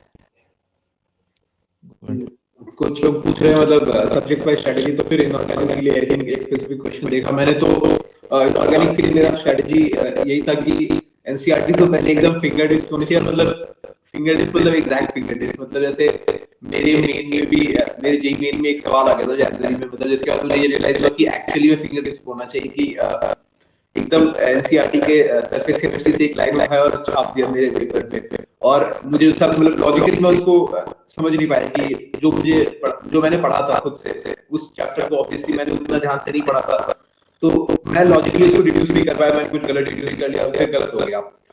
फिर मैंने रियलाइज किया कि हाँ एनसीईआरटी का मतलब एकदम लाइन बाय लाइन क्वेश्चन है, तो फिर इनऑर्गेनिक केमिस्ट्री के लिए तो वो मतलब एक नेसेसिटी हो जाता है। हालांकि मैंने सरफेस का एग्जांपल दिया, लेकिन फिर सितंबर वाले महीने में मेरा सॉरी मतलब हाँ वही उस मेन में मेरा फिर एफ ब्लॉक का ऐसा सवाल आ गया।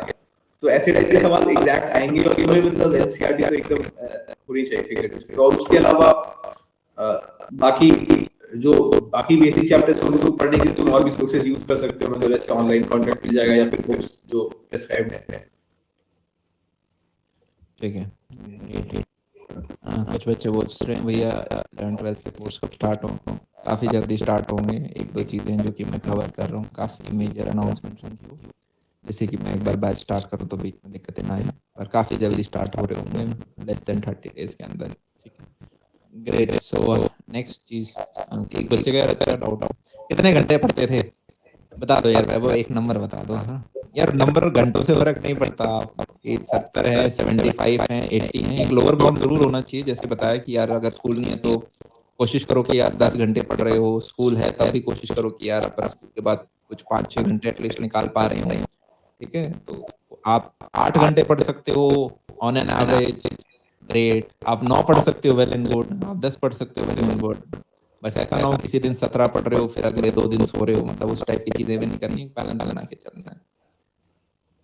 तो आई गेस भैया, क्या केमिस्ट्री टफ होती है? जो चीज नहीं पढ़ोगे आप वो टफ है, जिस जो आपने 7-8 बार पढ़ ली वो आसान है, यही है ना वैभव? मेरे लिए तो इनफैक्ट यही मेरी मन के पहले केमिस्ट्री मतलब ये हार की तरह लगता था कि अब मेरा क्या होगा, मतलब रिजेक्ट हो जाएगा शिट टाइप का। लेकिन फिर मतलब ग्रेजुअली मैंने मतलब कोविड वाले लॉकडाउन में क्योंकि फिजिक्स मैथ्स बहुत पढ़ लिया था, तो फिर मैंने सिर्फ केमिस्ट्री पढ़ा, मतलब ताकि मेन में फाइनली अच्छा हो पाए। एडवांस का तो पढ़ रखा था लगभग, लेकिन मैं बताऊं तो फाइनली मेरा पूरा ध्यान केमिस्ट्री पे रहा और फिर फाइनली स्ट्रॉन्ग भी हो गया। और फिर जो मैंने मतलब अपने सेकंड स्लाइड पे अपना वो दिखाया था, उसमें मेरे तीनों मार्क्स इक्वल भी थे, तो उसी से समझ में आ जाता है कि हाँ वीकनेस तो थी केमिस्ट्री, लेकिन फिर मैं उसको वापस उस लेवल पे लाया, तो हर वीकनेस को स्ट्रेंथ में बनाया जा सकता है आसानी से। कौन सी क्लास से प्रिपरेशन स्टार्ट की थी? लगभग 6-7 से स्टार्ट की थी। एक जैसे पूछा है कि याद कैसे रख पाते हैं, तो फिर इनऑर्गेनिक के लिए मैंने ऐसा किया था कि तुम देखोगे तो बहुत सारे सवाल, मतलब बहुत सारे जो लाइन्स है उनसे सीधे सवाल बन सकते हैं कि हाँ इसका कलर ऐसा है, ये एक्सप्लोसिव सॉलिड है, मतलब ऐसे ज़ीरॉन वगैरह कुछ कंपाउंड मुझे याद आ रहा है, तो फिर उसके बारे में तुम एक कॉपी में लिख लो कि हाँ ये सवाल मैं बना पा रहा हूँ इससे, और उनके आंसर मत लिखो। फिर वो सवाल क्या, जैसे मैंने हर सवाल एस ब्लॉक से करीब मैंने दोनों जो है उस दोनों ग्रुप्स के लिए मैंने करीब 50 सवाल बना लिए थे। फिर मैं उसको बहुत फ्रीक्वेंटली प्रैक्टिस करता था, मतलब उसको मैंने इतने फ्रीक्वेंटली प्रैक्टिस करना शुरू किया कि अब मुझे वो सवाल ही याद आ गए। और अब ये है कि ये एनसीईआरटी के ये लाइव वेबसाइट के सवाल बने हैं, मतलब पूरे से उसको उससे रस निकाल दिया, तो फिर अब उसके अलावा और कुछ आ ही नहीं सकता, और वही सवाल मुझे याद हो गए। तो फिर मैं पहले पढ़ा, वो चैप्टर के नोट्स वगैरह देखे, उन नोट से पहले खुद के क्वेश्चन बनाए, उन क्वेश्चनों को इतनी बार चाट या 20-30 बार की, क्वेश्चन भी रट गए, आंसर भी रट गए, चैप्टर भी रट गया। रिवीजन है यार आंसर उसका कि कैसे याद रहता है, बहुत बार बार घिसना पड़ता है, बार बार सेम चीज निकालनी पड़ती है, वो याद हो जाती है। Did you do इरोडो for physics? हाँ, इरोडो भी एचसी वर्मा की तरह एक मतलब एडवांस के लिए तो एक बहुत इंपॉर्टेंट पार्ट मान सकते हो, क्योंकि एचसी वर्मा से डिफिकल्ट प्रॉब्लम्स मिलेंगे वहाँ पे और मतलब मोर एप्लीकेशन टाइप मिलेंगे, तो फिर इरोडो भी नेसेसरी मान लो। आपके टॉप 100 के जितने बच्चे हैं सबने निकाल रखे हैं, टॉप 100 क्या टॉप 500 आप बोल सकते हो। तो यार ये डिपेंड करता है स्टूडेंट टू स्टूडेंट। अगर यहाँ पे कोई ऐसा बच्चा जिसका 11वीं ही पेंडिंग है और वो 12वीं और 11वीं खत्म करने में स्ट्रगल कर रहा है, तो उसकी फर्स्ट प्रायोरिटी से रेडियो नहीं बनती है, समझ रहे हो? आपको ये समझना पड़ेगा, वैभव ने 6, 7, 8 क्लास से मोमेंटम एक पकड़ा है, 11th क्लास में वो हर जगह उसका बेसिक्स हो रखा था, so he had sufficient time to cover everything and then revise those big books। Books को आप बार बार रिवाइज कर रहे हो। आपको अपने सिनेरियो में देखना है कि मैं कब स्टार्ट किया था, कितना टाइम मेरे पास बचा है, क्या मैं एक और बुक निकाल सकता हूँ, कहीं मेरा बैकलॉग तो नहीं हुआ, कहीं यार मैं इरोडो से जो समय बचाना चाहता हूँ पता चला केमिस्ट्री पूरा पेंडिंग है, बेसिक्स भी। तो वो चीज आपको देखनी पड़ेगी, ठीक है। So you have to learn from the mistakes of the toppers, पर आप पूरा सिनेरियो पहले पूरा देखें और उसके बाद आप सारी चीजें कॉपी करें, ना कि एग्जैक्ट कॉपी पेस्ट, वो नुकसानदायक आती है। फिर कुछ लोग पूछ रहे हैं कि इज एनसीईआरटी सफिशिएंट, तो आई थिंक मैथ्स और फिजिक्स में तो नहीं बोलूंगा, केमिस्ट्री में है, लेकिन मैथ्स और फिजिक्स में तो पढ़ना ही पड़ेगा उसके आगे, क्योंकि तुम खुद ही सवालों को देखो, मतलब तुम पहले एनसीईआरटी फॉलो करके देखो, मतलब एक्सपेरिमेंट की तरह की कितने हो पा रहे हो, और फिर तुम जी एडवांस का सवाल उठाओ, तो फिर मतलब बहुत ही ज्यादा कॉन्ट्रास्ट दिखेगा, डिफरेंट वर्ल्ड लगेगा। हाँ बिल्कुल। मतलब एनसीईआरटी में ऐसा नहीं है कि सारे चैप्टर बेकार है, मतलब इंटीग्रेशन जैसे मुझे भी पर्सनली बहुत अच्छा लगा था, खासकर इंडेफिनाइट, तो फिर मैथ्स में भी है, फिजिक्स में भी है, मतलब फिजिक्स में खासकर लास्ट वाले जो चैप्टर है मॉडर्न फिजिक्स वगैरह, वो बहुत अच्छे से लिखे गए हैं, तो उनको वो पढ़ना, मतलब एनसीईआरटी तो पढ़ना है, लेकिन वो सफिशिएंट नहीं है। एक नेसेसरी। बच्चा पूछ रहा है Arihant publication enough for maths. यार वही चीज़ आपको बताएंगे, मैथ्स में तो इनफैक्ट काफ़ी सारी सीरीज मेरे को बहुत बढ़िया लगती है। आपके जो टीचर हैं जो फॉलो करते हैं आप वो ही फॉलो कर लो, तो आप सेम पैटर्न पे चल रहे होगे और चीज़ें ठीक एग्जीक्यूट हो रही होगी। और पूरा सीक्वेंस कंसीडर करो, मतलब अगर तुम किसी एक पब्लिशर से शुरू करो तो एंड भी उसी से करना, नहीं तो फिर बहुत सारे उसमें मतलब चैप्टर्स से ट्रांजिशन में ही छूट जाएंगे, मतलब जो रिलेट करके रखे होंगे उन्होंने बुक्स के पैटर्न में, वो फिर मिस हो जाएंगे, तो किसी को कंप्लीट कर लेना। मोराल डाउन हो रहा है, क्या करें? इसके लिए तो पहले ये सोचो कि ऐसे, मतलब मैं अपना बताऊं तो मेरा भी बहुत बार मोरल डाउन हो चुका है एग्जाम के बाद, लेकिन अभी फाइनली मैं हंस ही रहा हूं, तो फिर ऐसा सभी के साथ होता है ये कि कभी ना कभी बुरा परफॉर्मेंस होगा, क्योंकि मतलब एक प्रोबेबिलिटी टाइप का चीज है कि तुम कभी तो गलती कर ही सकते हो, इनफैक्ट कभी तुमसे ज्यादा सिली मिस्टेक्स ही हो जाए, क्योंकि अब क्या पता उस समय तुम्हारा ध्यान नहीं गया, फिर तुम सोए नहीं थे, तो फिर कोई रीजन तो होगा। तो इंस्टेड ऑफ ये सोचना कि अब मैं क्या करूंगा, ये सोचो कि अब मैं क्या कर सकता हूँ, तो फिर क्यों ये गलती हुई, मतलब पढ़ा हुआ नहीं था या फिर मैं ध्यान नहीं दिया, तो सॉल्यूशन बहुत इजीली निकल जाएगा। और मतलब फेस करना है उसको, ऐसा नहीं है कि अब मैं डीमोरलाइज हो रहा हूँ तो इसके लिए मैं और दुखी हो रहा हूँ कि अब मैं डीमोरलाइज हो चुका हूँ, ये इस लूप में नहीं फंसना है। एडिक्शन का क्या करें? यार कैसी बातें कर रहे हो यार तुम लोग। मान लो किसी व्यक्ति को दारू का एडिक्शन है, तो आप क्या बताओगे उसे एडिक्शन का हटाने का, क्या बोलें? आप उसे ये नहीं कहोगे ना, अरे यार तुम पहले पूरी एक बॉटल पीते थे, ऐसा करो अब छोटी छोटी बॉटल पीना स्टार्ट कर दो, अच्छा ऐसा करो अब छोटे छोटे ग्लासेस पीना स्टार्ट कर दो। ऐसे नहीं रोकते आप उसे, टोटल काटते हो उस चीज को, जीरो। हम्म।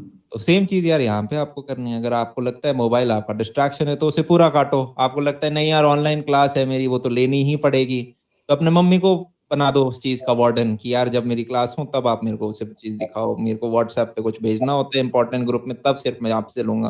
दिन के अपने घंटे स्पेसिफाई कर दो कि यार सुबह के इस टाइम से इस टाइम तक ही मेरे को फोन की जरूरत होती है, उसके अलावा मैं नहीं लूंगा।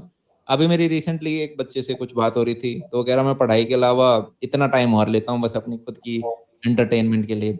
अब मोबाइल को आप एंटरटेनमेंट के लिए इस्तेमाल नहीं कर सकते। निकोटेक्स, भाई साहब बहुत बहुत नॉलेज है अब।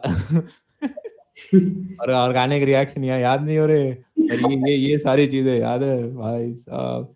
तो डिस्ट्रैक्शंस को आप कम नहीं कर सकते, डिस्ट्रैक्शंस को आप काट सकते हो, ये चीज ध्यान रखें। नेक्स्ट। कुछ लोग पूछ रहे हैं how to be energetic throughout the day, तो फिर इसके लिए तो यही रहेगा प्रेफरेबल कि एक बार बीच में जाके घूम लो, और ऐसा शाम में ही होगा क्योंकि सुबह से पढ़ के थक चुके हो, तो फिर फ्रेश फील करोगे एक बार, मतलब कहीं घूम के आओगे, मतलब वॉक करके आओगे, तो फिर उससे बेटर रहेगा। इसमें एक चीज का ध्यान रखो यार, तीन चीजें करनी है आपको, बॉर्नविटा, च्यवनप्राश और कॉम्प्लान। चौथा कौन सा बता? नहीं मैं तो इसमें यार एक चीज होती है, अगर आप सुबह सुबह मान लो सोशल मीडिया का इस्तेमाल करते हो तो डोपामिन लेवल थोड़ा हाई हो जाता है, उसके बाद आप किताब वगैरह पढ़ोगे तो वो सारी चीजें बोरिंग लगेंगी, तो आपको नींद आएगी। फिर काफी बच्चों के साथ ये होता है कि उनका स्लीप शेड्यूल फिक्स नहीं होता, तो मान लो अगर दिन नींद ज्यादा या कम रह गई, ज्यादा नींद पे भी और नींद थकान आपको महसूस होती है, कम नींद पे भी होती है, तो फिर आपका वो अफेक्ट बचे हुए दिन के ऊपर पड़ रहा होगा। तो आप हमेशा ध्यान रखें, अगर आपका स्लीप शेड्यूल फिक्स्ड है तो नींद कम आ रही होगी आपको बचे हुए दिन में। और दूसरा, आप यार सुबह कोशिश करें कि किसी इंटरनेट वगैरह चीज से दूर रहें, क्योंकि वो फन चीज होती है, और फिर जब आप थोड़ी पढ़ाई जैसी चीज पे आते हो जो डल होती है जिसमें आपको पन्ने पलटने पड़ते हैं, तो वहां पे फिर सारी चीजें स्लो लगती हैं और आप स्लो डाउन होते हो। तीसरा, बेड पे लेट के मत पढ़ो, टेबल कुर्सी पे पढ़ो वरना नींद आएगी। चौथा, खाना बहुत ज्यादा खा लोगे, ठीक है, 3 रोटी की भूख थी, 4:30 खा के बैठे हो तो नींद आएगी फिर उसके बाद, ठीक है, दही आपने ऊपर से पी लिया दबा के, तो फिर गहन बढ़ जाता है, ठीक है, क्योंकि अब आपका सारा ऑक्सीजन तो दिमाग में जाना था, पेट में फूड को डाइजेस्ट करने में लगा हुआ है। तो ये कुछ तरीके होते हैं, ये आप कम कर सकते हो। बाकी तो वैभव ने कवर कर ही लिए हैं, ठीक है यार, अंदर आपके आग होगी तो आप डेफिनेटली निकालोगे। बाकी आपको एक्सक्यूजेस चाहिए तो आप 25 एक्सक्यूज बना सकते हो। वैभव गलत तो नहीं करे? सही है। एक जन बोला है कि पोल करते हैं बॉर्नवीटा च्यवनप्राश और कॉम्प्लान। ओह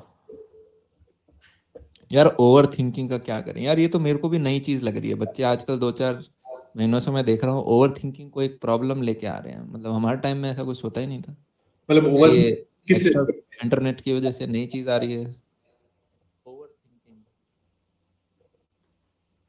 ये किस बारे में ओवर थिंकिंग हो रही है, मैं नहीं समझ पा रहा इस चीज को थोड़ा मतलब सा। कुछ लोगों का होता है कि हाँ ठीक है एग्जाम है तो अब क्या करूं, उसके कारण मतलब पैनिक में नहीं पढ़ पा रहे, और कुछ मतलब ये हो सकता है कि सवाल में थोड़ा ज्यादा सोच लिया है, कंफ्यूज हो गए सवाल में वैसा।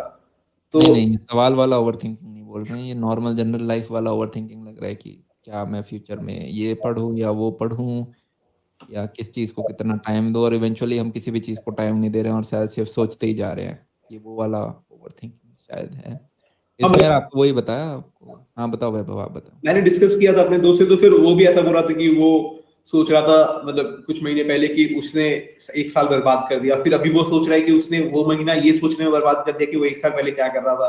तो ऐसे करके वो मतलब एक तरह से इस महीने का अगले महीने में सोचेगा। तो फिर ऐसा नहीं है बस एक दिन बैठो कि हाँ ठीक है आज खत्म, अभी मैं एक रूटीन बना लूंगा, फिर उस रूटीन को फॉलो करने के लिए अपने आप पैशन आएगा कि हाँ ठीक है मैं करूंगा। अगर तुम सिर्फ अपने दिमाग में एक रूटीन रखोगे कि हाँ इस दिन तक मेरा ये हो जाएगा, ये भी हो जाएगा, तो फिर कोई सिस्टम नहीं बनेगा और फाइनली मतलब क्रैश हो जाएगा सिस्टम। प्लान बनाओ यार और एग्जीक्यूट करो। मेरे एक टीचर ने कहा था आधे बच्चे यही सोचने में टाइम वेस्ट कर देते हैं कितना सिलेबस बचा है, उसको एक कोने से पकड़ के खत्म करना स्टार्ट करोगे तो खत्म होता है, वो पन्ने ही है, वो पलटेंगे। ओके ओके, अच्छा नेहा आपके डिस्ट्रैक्शन है। वैभव समझ पा रहे हो, नेहा नेहा हमारा यहाँ पे बेसिकली। समझ गए। हाँ ठीक है। तो इसके लिए फिर वही है जो मैंने बताया कि क्या मैं ऐसा कुछ बता पाऊंगा जो कि नॉन ऑब्वियस है? ऑब्वियसली नहीं, ऑब्वियस चीज ही है, तो खुद समझना है कि क्या इसका सॉल्यूशन है। ऑब्वियसली कट ऑफ देखो लिंक्स को देखो यार, रियलिटी में बता देता हूँ, चाहे नेहा हो या राहुल हो, आपके कॉलेज के स्कूल के पेपर होंगे, अलग अलग कॉलेज होगा, आप दोनों अलग अलग कॉलेज में जाओगे, there will be more Rahuls and more Nehas. आपकी नेहा और राहुल वहां पे खो जाएंगे। So why waste time today? ठीक है, आज सबसे पहले आपको अपने आप को थोड़ा स्ट्रांग करो। ठीक है, मम्मी के पैसे से समोसे खिला रहे हो, शर्म नहीं आ रही? पहले खुद पैसे कमाओ।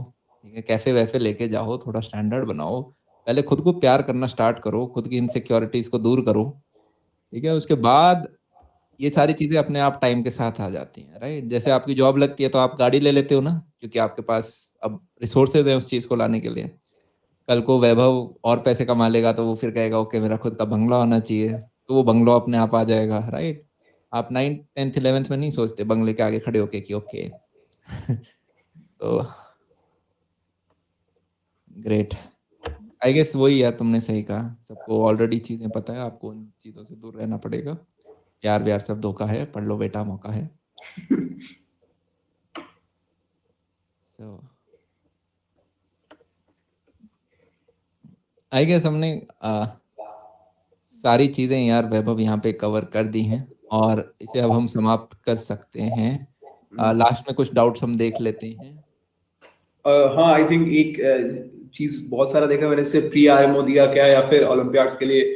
तो हाँ मैंने ओलंपियाड्स के लिए प्रिपेयर तो किया और मतलब ऑलमोस्ट सारे ओलंपियाड्स दिए मैंने। तो फिर मैंने ये नोटिस किया कि फिजिक्स केमिस्ट्री तो बहुत मेन स्ट्रीम है मतलब इस ऐसे समझो कि एनएसईपी और एनएसईसी के पेपर मेन के आसपास लेवल के ही होते हैं, तो उसको तो आराम से अटेम्प्ट कर सकते हो। अब मैथ्स थोड़ा सा डिटैच्ड होता है, तो फिर तुम्हारे प्रेफरेंस के ऊपर है कि क्या तुम्हें मतलब उतने मैथमेटिकल फॉर्मुलिज्म अच्छा लगता है कि हर चीज प्रूफ करना पड़े किसी रिजल्ट पे जाने के लिए, या फिर तुम्हें मतलब बेटर लगता है कि इंट्यूशन से क्लियर हो जाए, हर चीज प्रूफ करने की जरूरत ना पड़े। तो वो तुम्हारी चॉइस है। लेकिन अगर तुम मतलब सिर्फ अगर तुमने अभी जस्ट स्टार्ट किया और तुम्हें एज सच उसमें कोई इधर इंटरेस्ट नहीं, जस्ट तुमने किसी से सुन लिया कि हाँ पीआरएमओ होता है मतलब रेप्यूटेड एग्जाम है, तो ऐसा नहीं, फिर उसको देने का कोई मतलब नहीं, क्योंकि फाइनली उस चीज को अचीव करके तुम कुछ कर नहीं लोगे। उसमें फाइनल होता है जो इंटरनेशनल जाना या फिर कैंप तक पहुंचना, वो एक बहुत ही मतलब उसमें बहुत डेडिकेशन चाहिए, वो अपना एक अलग स्ट्रीम हो जाता है। या फिर फिजिक्स केमिस्ट्री में भी वहां तक पहुंचने के लिए अलग डेडिकेशन चाहिए, जो कि अगर तुम जेईई एडवांस में के लिए सीरियसली प्रिपेयर कर रहे हो तो ऑब्वियसली रहेगा ही। तो फिजिक्स केमिस्ट्री को अच्छे से फोकस कर सकते हो। मैथ्स के लिए मैं यही बोलूंगा कि अब वो तुम्हारे इंटरेस्ट के ऊपर डिपेंड करता है, और प्री आरएमओ ऑब्वियसली वही है। पीवाईक्यू प्रीवियस ईयर क्वेश्चन के बारे में पूछ रहे हैं तो फिर वो तो करना ही है। और मतलब मैंने भी ऐसा किया था कि मैंने सारे चैप्टर वाइज जो थे, जो मॉड्यूल के पीछे दिए रहते थे, उन सभी को तो सॉल्व कर लेता था। तो फिर उसके बाद फिर ऐसा मत करना कि फिर लास्ट में तुम 3 आवर वाले उस बैंड में करना भूल जाओ। ऐसा ना रह जाए कि सिर्फ तुमने सिर्फ चैप्टर वाइज किए, हर सवाल में 5-5 10-10 मिनट लेके बैठे रह जाए, और फिर एंड में जब 3 घंटे में करना है तो फिर टाइम क्रंच के कारण मतलब हालत खराब हो जाए। तो भले ही तुमने उसको पहले प्रैक्टिस कर रखा है, लेकिन एक बार 3 घंटे कभी दे दो और उस पेपर मतलब पेपर को अटेम्प्ट करके देख लो। तो इसलिए मैंने जेई एडवांस के पहले मैंने 2019 18 17 16 के सारे पेपर अटेम्प्ट किए थे बैठ के, और दोनों papers just JEE exam, just advance के पहले, भले ही मैंने उनके सारे क्वेश्चंस कर रखे थे पहले भी। तो भैया क्या 4 मंथ्स में क्रैक हो सकता है? अगर क्रैक कर रहे हो जेई मेन क्रैक करने की, तो हाँ क्रैक तो हो सकता है, क्योंकि वो तो बहुत छोटा बैरियर होता है। तो तुम्हें ये पूछना है कि यार कितने नंबर्स तक हम टारगेट कर सकते हैं, और कोई बेटर ऑप्शन है भी या नहीं। और अगर आपका बोर्ड्स की तरफ इंक्लिनेशन नहीं है, जेई की तरफ ही है, तो अपना बेस्ट दो 4 महीने के अंदर। और 4 नहीं, इनफैक्ट 3 महीने मानो, क्यों 4th अटेम्प्ट तक की आप बैठे हुए हो। 3rd अटेम्प्ट को अपना फाइनल अटेम्प्ट मानो, 4th को तो बोनस मानो आप। और एक बच्चा कह रहा है कि भैया ओके, अगर मेरा सिलेक्शन नहीं हुआ तो क्या होगा? क्या होगा यार, मतलब ठीक है, पता चल गया जेई इंजीनियरिंग हमारे लिए नहीं है। बाकी जो वेंचर्स हैं, या तो आप ये कर सकते हो कि ड्रॉप मार लो, या आप ये कर सकते हो किसी कॉलेज के अंदर लेके, अगर आपके अंदर और आग है तो पार्शियल ड्रॉप मार लो। बस अपने आप से ये मारने से पहले ये चीज़ पूछना कि पिछली बार मेरा क्यों नहीं हुआ था। वो 10 मिस्टेक्स देख लेना, क्या रीजंस थे।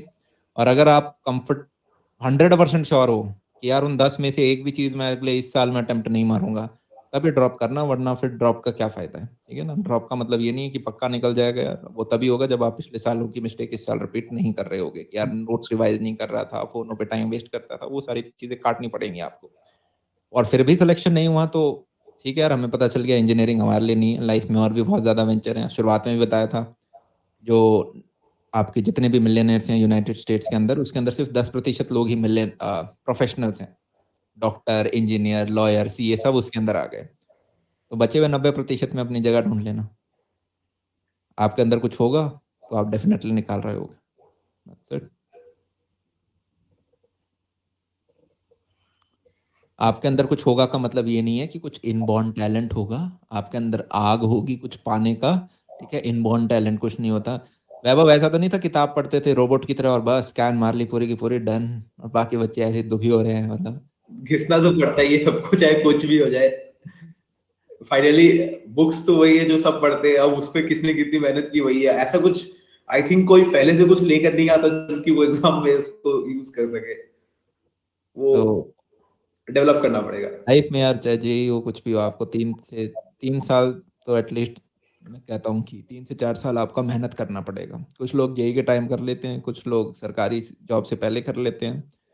ठीक है, कुछ लोगों को बाद में एज में करना पड़ता है। पर मेरा मानना ये है, अगर मेहनत करनी है तो पहले कर लो, क्योंकि फिर फल खाने वाला समय बढ़ जाता है हमारा। ठीक है, तो एक सेकेंड, अभी थोड़े जल्दी जा रहे हैं।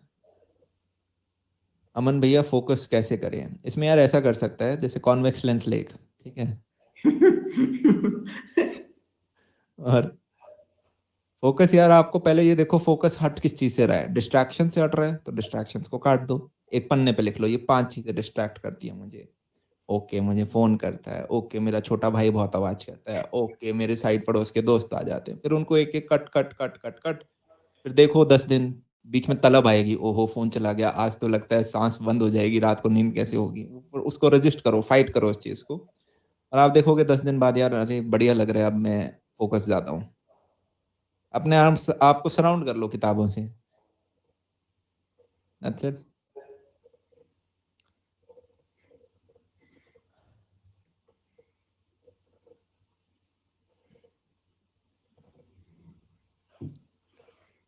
रूपम मन्ना, बस यही तो चाहिए होता है जिंदगी में। हम यहाँ पे देखो वैभव क्या बात कर रहे हैं, कैसे पढ़ाई जाए। रूपम पूछ रहा है आप शादी कर लो, बस। ठीक है रूपम, तुम लगो यार, ईमेल पे कोई बढ़िया रिश्ता है तो फॉरवर्ड जरूर करना। ठीक है, ग्रेट।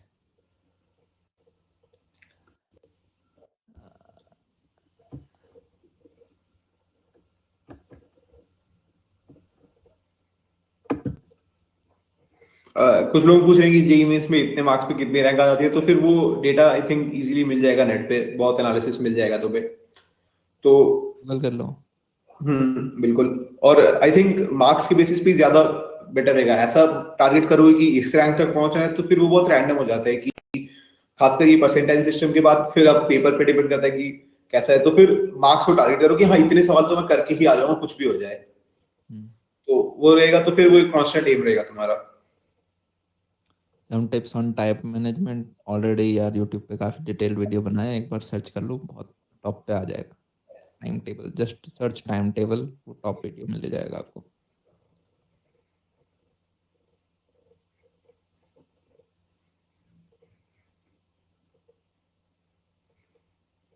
ओके, बड़े-बड़े मैसेज हैं। कुछ लोग पूछ रहे हैं कि did you see strategy video in YouTube, तो फिर आई थिंक स्ट्रैटेजी वीडियो यार होता है last 4 month strategy, last 6 month strategy, last 1 year strategy. Vaibhav 1 साल पहले सिलेबस खत्म कर दिए थे वैभव ने। तो वहाँ पे मतलब 1 साल पहले नहीं किया होगा, पर चलो 6 महीने पहले सिलेबस ऑलरेडी डन था। आई गेस तुम उस बैंड में ही नहीं आ रहे हो। तो नहीं मतलब लेकिन मैंने हाँ, कभी देखा तो है, और आई थिंक वो भी ऑब्वियस चीजें ही बताएंगे कि हाँ रिवाइज कर लो, ये कर लो। हुँ, इनफैक्ट अभी जो हम कर रहे हैं ये भी एक तरह से हुँ, स्ट्रेटजी सेशन ही है। हुँ, तो इसमें हमने आई थिंक डिस्कस कर लिया इनफ बातें, और इसके बाद हुँ, अगर कोई ज्यादा ही तुमने एक स्ट्रेटजी सेशन देखा, फिर उसमें रिकमेंडेशन में दूसरा आएगा दूसरे चैनल का, तुम हुँ, ऐसे करके चलते जाओगे, चेन में तुम आते जाएंगे, और फिर तुम हुँ। बेसिकली स्ट्रेटजी नहीं बना रहे हो। तुम्हें मन ही मन लगेगा कि चलो क्या मैं टाइम वेस्ट कर रहा फिर हूँ, आप मुझे देख ज़्यादा रहे हो, एग्ज़ीक्यूशन कम हो रहा है।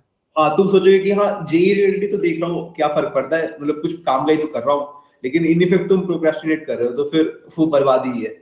इससे हुँ। अच्छा कि एक देख लिया बस, ठीक है, दैट्स इट। उसके बाद फिर उसको उसी को ए इम्प्लीमेंट एक होगा। एक किस्सा मेरे को किसी ने बताया था कि अमन, तुम एक वीडियो सर्च करो, जैसे काफ़ी लोग हैं ना ये देखते हैं कि रनिंग वीडियोस देख रहे हैं वो लोगों के घर में बैठ के, कि लोग एक्सरसाइज कर रहे हैं। तो वो उससे आपका फैट कमज़ोर नहीं होगा, आपको एट द एंड इम्प्लीमेंट तो करना पड़ेगा, राइट?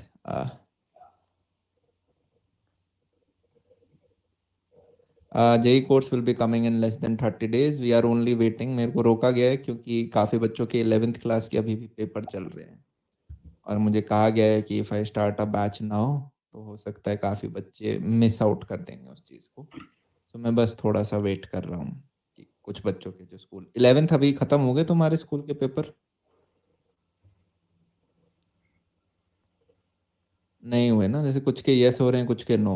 तो मेरे को यूँ ही कहा गया है if I start course now, तो काफ़ी 11th के बच्चे 12वीं में नहीं आ पाएँगे। That's why I have to stop for 15-20 days. मैंने प्रॉपर डिस्कशंस किया है इसके साथ। बाकी सारे भी कोई नए बैचेज़ हैं उनको रोका गया है अभी थोड़े टाइम के लिए।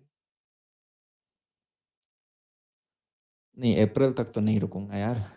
मतलब मैक्स मैं फ़ेब थोड़ा-सा छोड़ सकता हूँ क्योंकि मेरे यहाँ से तो हो चुका है। अरे यार, वो हीरो कहाँ गया हमारा? हाँ, पढ़ने चला गया क्या वो? एक सेकंड।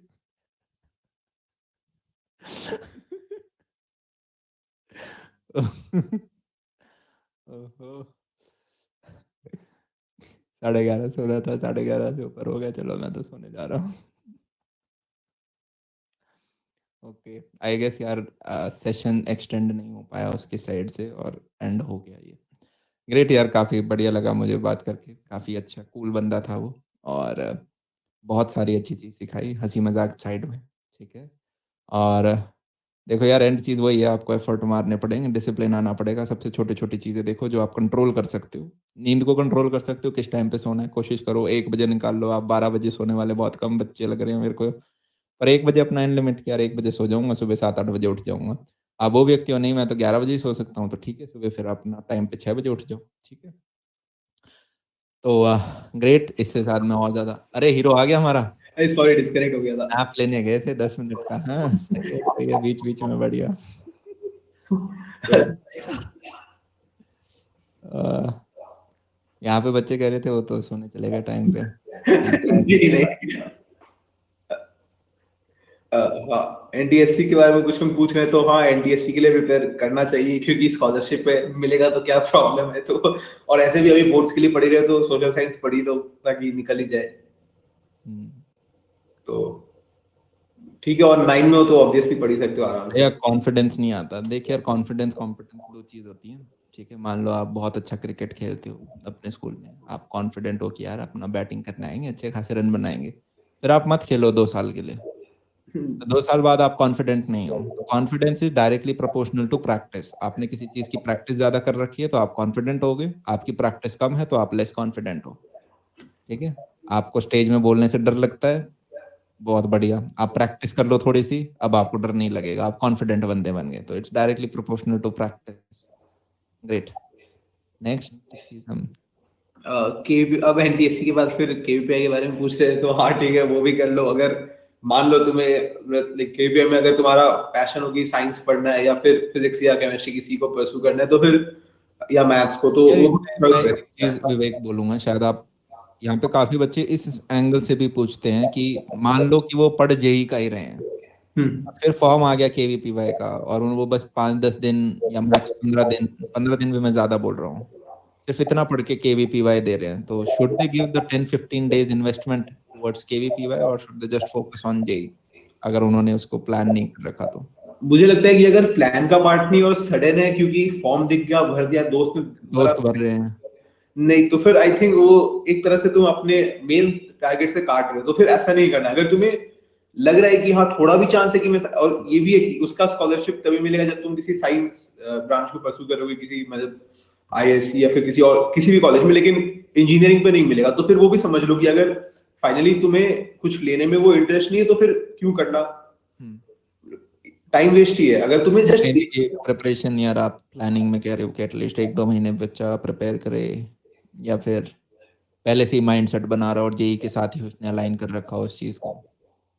हाँ, फिर तो फिर मतलब एक तरह से ऑनलाइन एग्जाम कैसा होता है, मतलब पेपर कैसा होगा, अगर कुछ गड़बड़ हो जाए तो कैसे देखना है, वो सब के लिए आराम से दे सकते हो, उसमें ऐसे कोई दिक्कत नहीं है। लेकिन उसके लिए अलग से एकदम जस्ट सडन प्लान बनाना, जैसे ही तुमने देखा कि हाँ नोटिफिकेशन आ जाएगी केवीपीआई एप्लीकेशंस आर नाउ आउट, तो फिर उस समय शुरू कर दिया, तो फिर उस वो फिर मतलब वेस्ट है। अगर तुम्हें पहले से पता है कि हाँ केवीपीआई अच्छा चीज है, मतलब पेपर उसमें क्वेश्चंस अच्छे रहेंगे, उससे भी एक तरह से प्रैक्टिस होगा, एग्जाम कंडीशंस में कैसा पैनिक होता है, तो उसके लिए कर सकते हो। और क्वेश्चंस अच्छे भी होते हैं, मतलब ऐसा नहीं कि रैंडम क्वेश्चंस होते हैं, मतलब रेलेवेंट भी बोल सकते हो, और अच्छे सवाल, मतलब मजा आएगा सॉल्व करने में।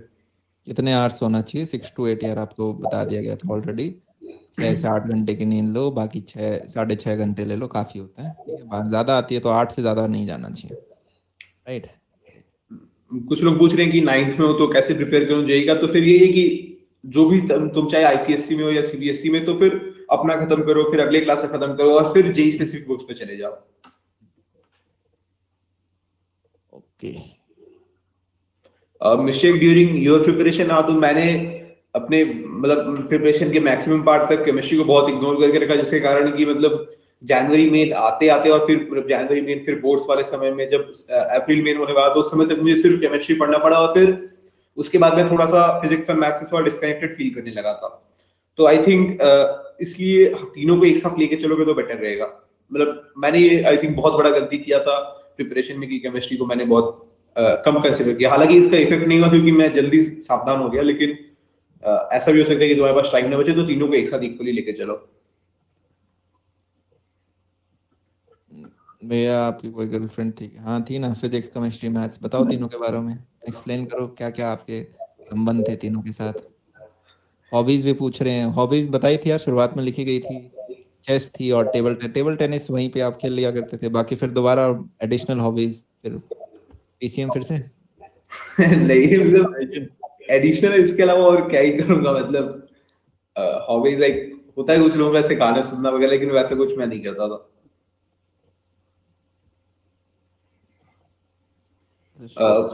बुक्स के नाम जानने हैं तो फिर एक कॉमन बुक्स तो यही होते हैं कि मैथ्स में अरिहंत सिंगेज, फिर फिजिक्स में भी अरिहंत सिंगेज और एचसी वर्मा इरोडो, और केमिस्ट्री में भी कोई भी स्टैंडर्ड बुक पकड़ लो, मतलब फिजिकल केमिस्ट्री में जैसे आसिम मुखर्जी तो सब लोग पढ़ते ही हैं, उसके अलावा ऑर्गेनिक केमिस्ट्री में एमएस चौहान, फिर इनऑर्गेनिक में जेडी, तो ये सब तो पढ़ते ही हैं, तो ये कॉमन चीजें हैं। इसके बारे में मतलब मैंने बहुत जगह और भी बताया, तो फिर वो देख सकते हो, लेकिन फाइनली ये कि किसी एक को पकड़ो और खत्म करो बस।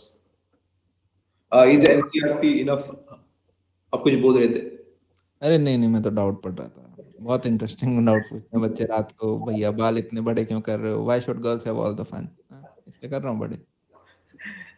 मतलब बाल बड़े इसलिए कर रहा हूँ क्योंकि टाइम नहीं है, मतलब ऐसे कटवाने का, या फिर कोई ऐसे मुहूर्त नहीं मिलता है। हम्म, चलो, आई गेस हमने सारी चीजें यार कवर कर लिए हैं, और ग्रेट यार, ऑल द बेस्ट बोल दो अपने सारे जूनियर्स को वैभव। हाँ बिल्कुल, ऑल द बेस्ट, और अच्छे से देना, और घबराने की कोई जरूरत नहीं, क्योंकि तुम ऐसा समझो कि अभी तुम्हारे पास मेन के अपॉर्चुनिटीज आएंगे, सेकंड और थर्ड, जैसा इन्होंने भैया ने बोला कि फाइनल तो उन्हीं को कंसिडर करो, तो फिर घबराना नहीं है। और अभी के एग्जाम को अगर तुम कॉन्फिडेंट हो तो अभी एकदम फोड़ दो, आग लगा दो, और अगर कॉन्फिडेंट नहीं है तो फिर इसको एक प्रैक्टिस की तरह लो, और फिर ये मतलब अपने मन में ठान लो कि हाँ सेकंड या थर्ड तक तुम एकदम प्रिपेयर्ड होगे, मतलब उस समय तुम कंप्लीट कर दोगे, गेम खत्म कर दोगे।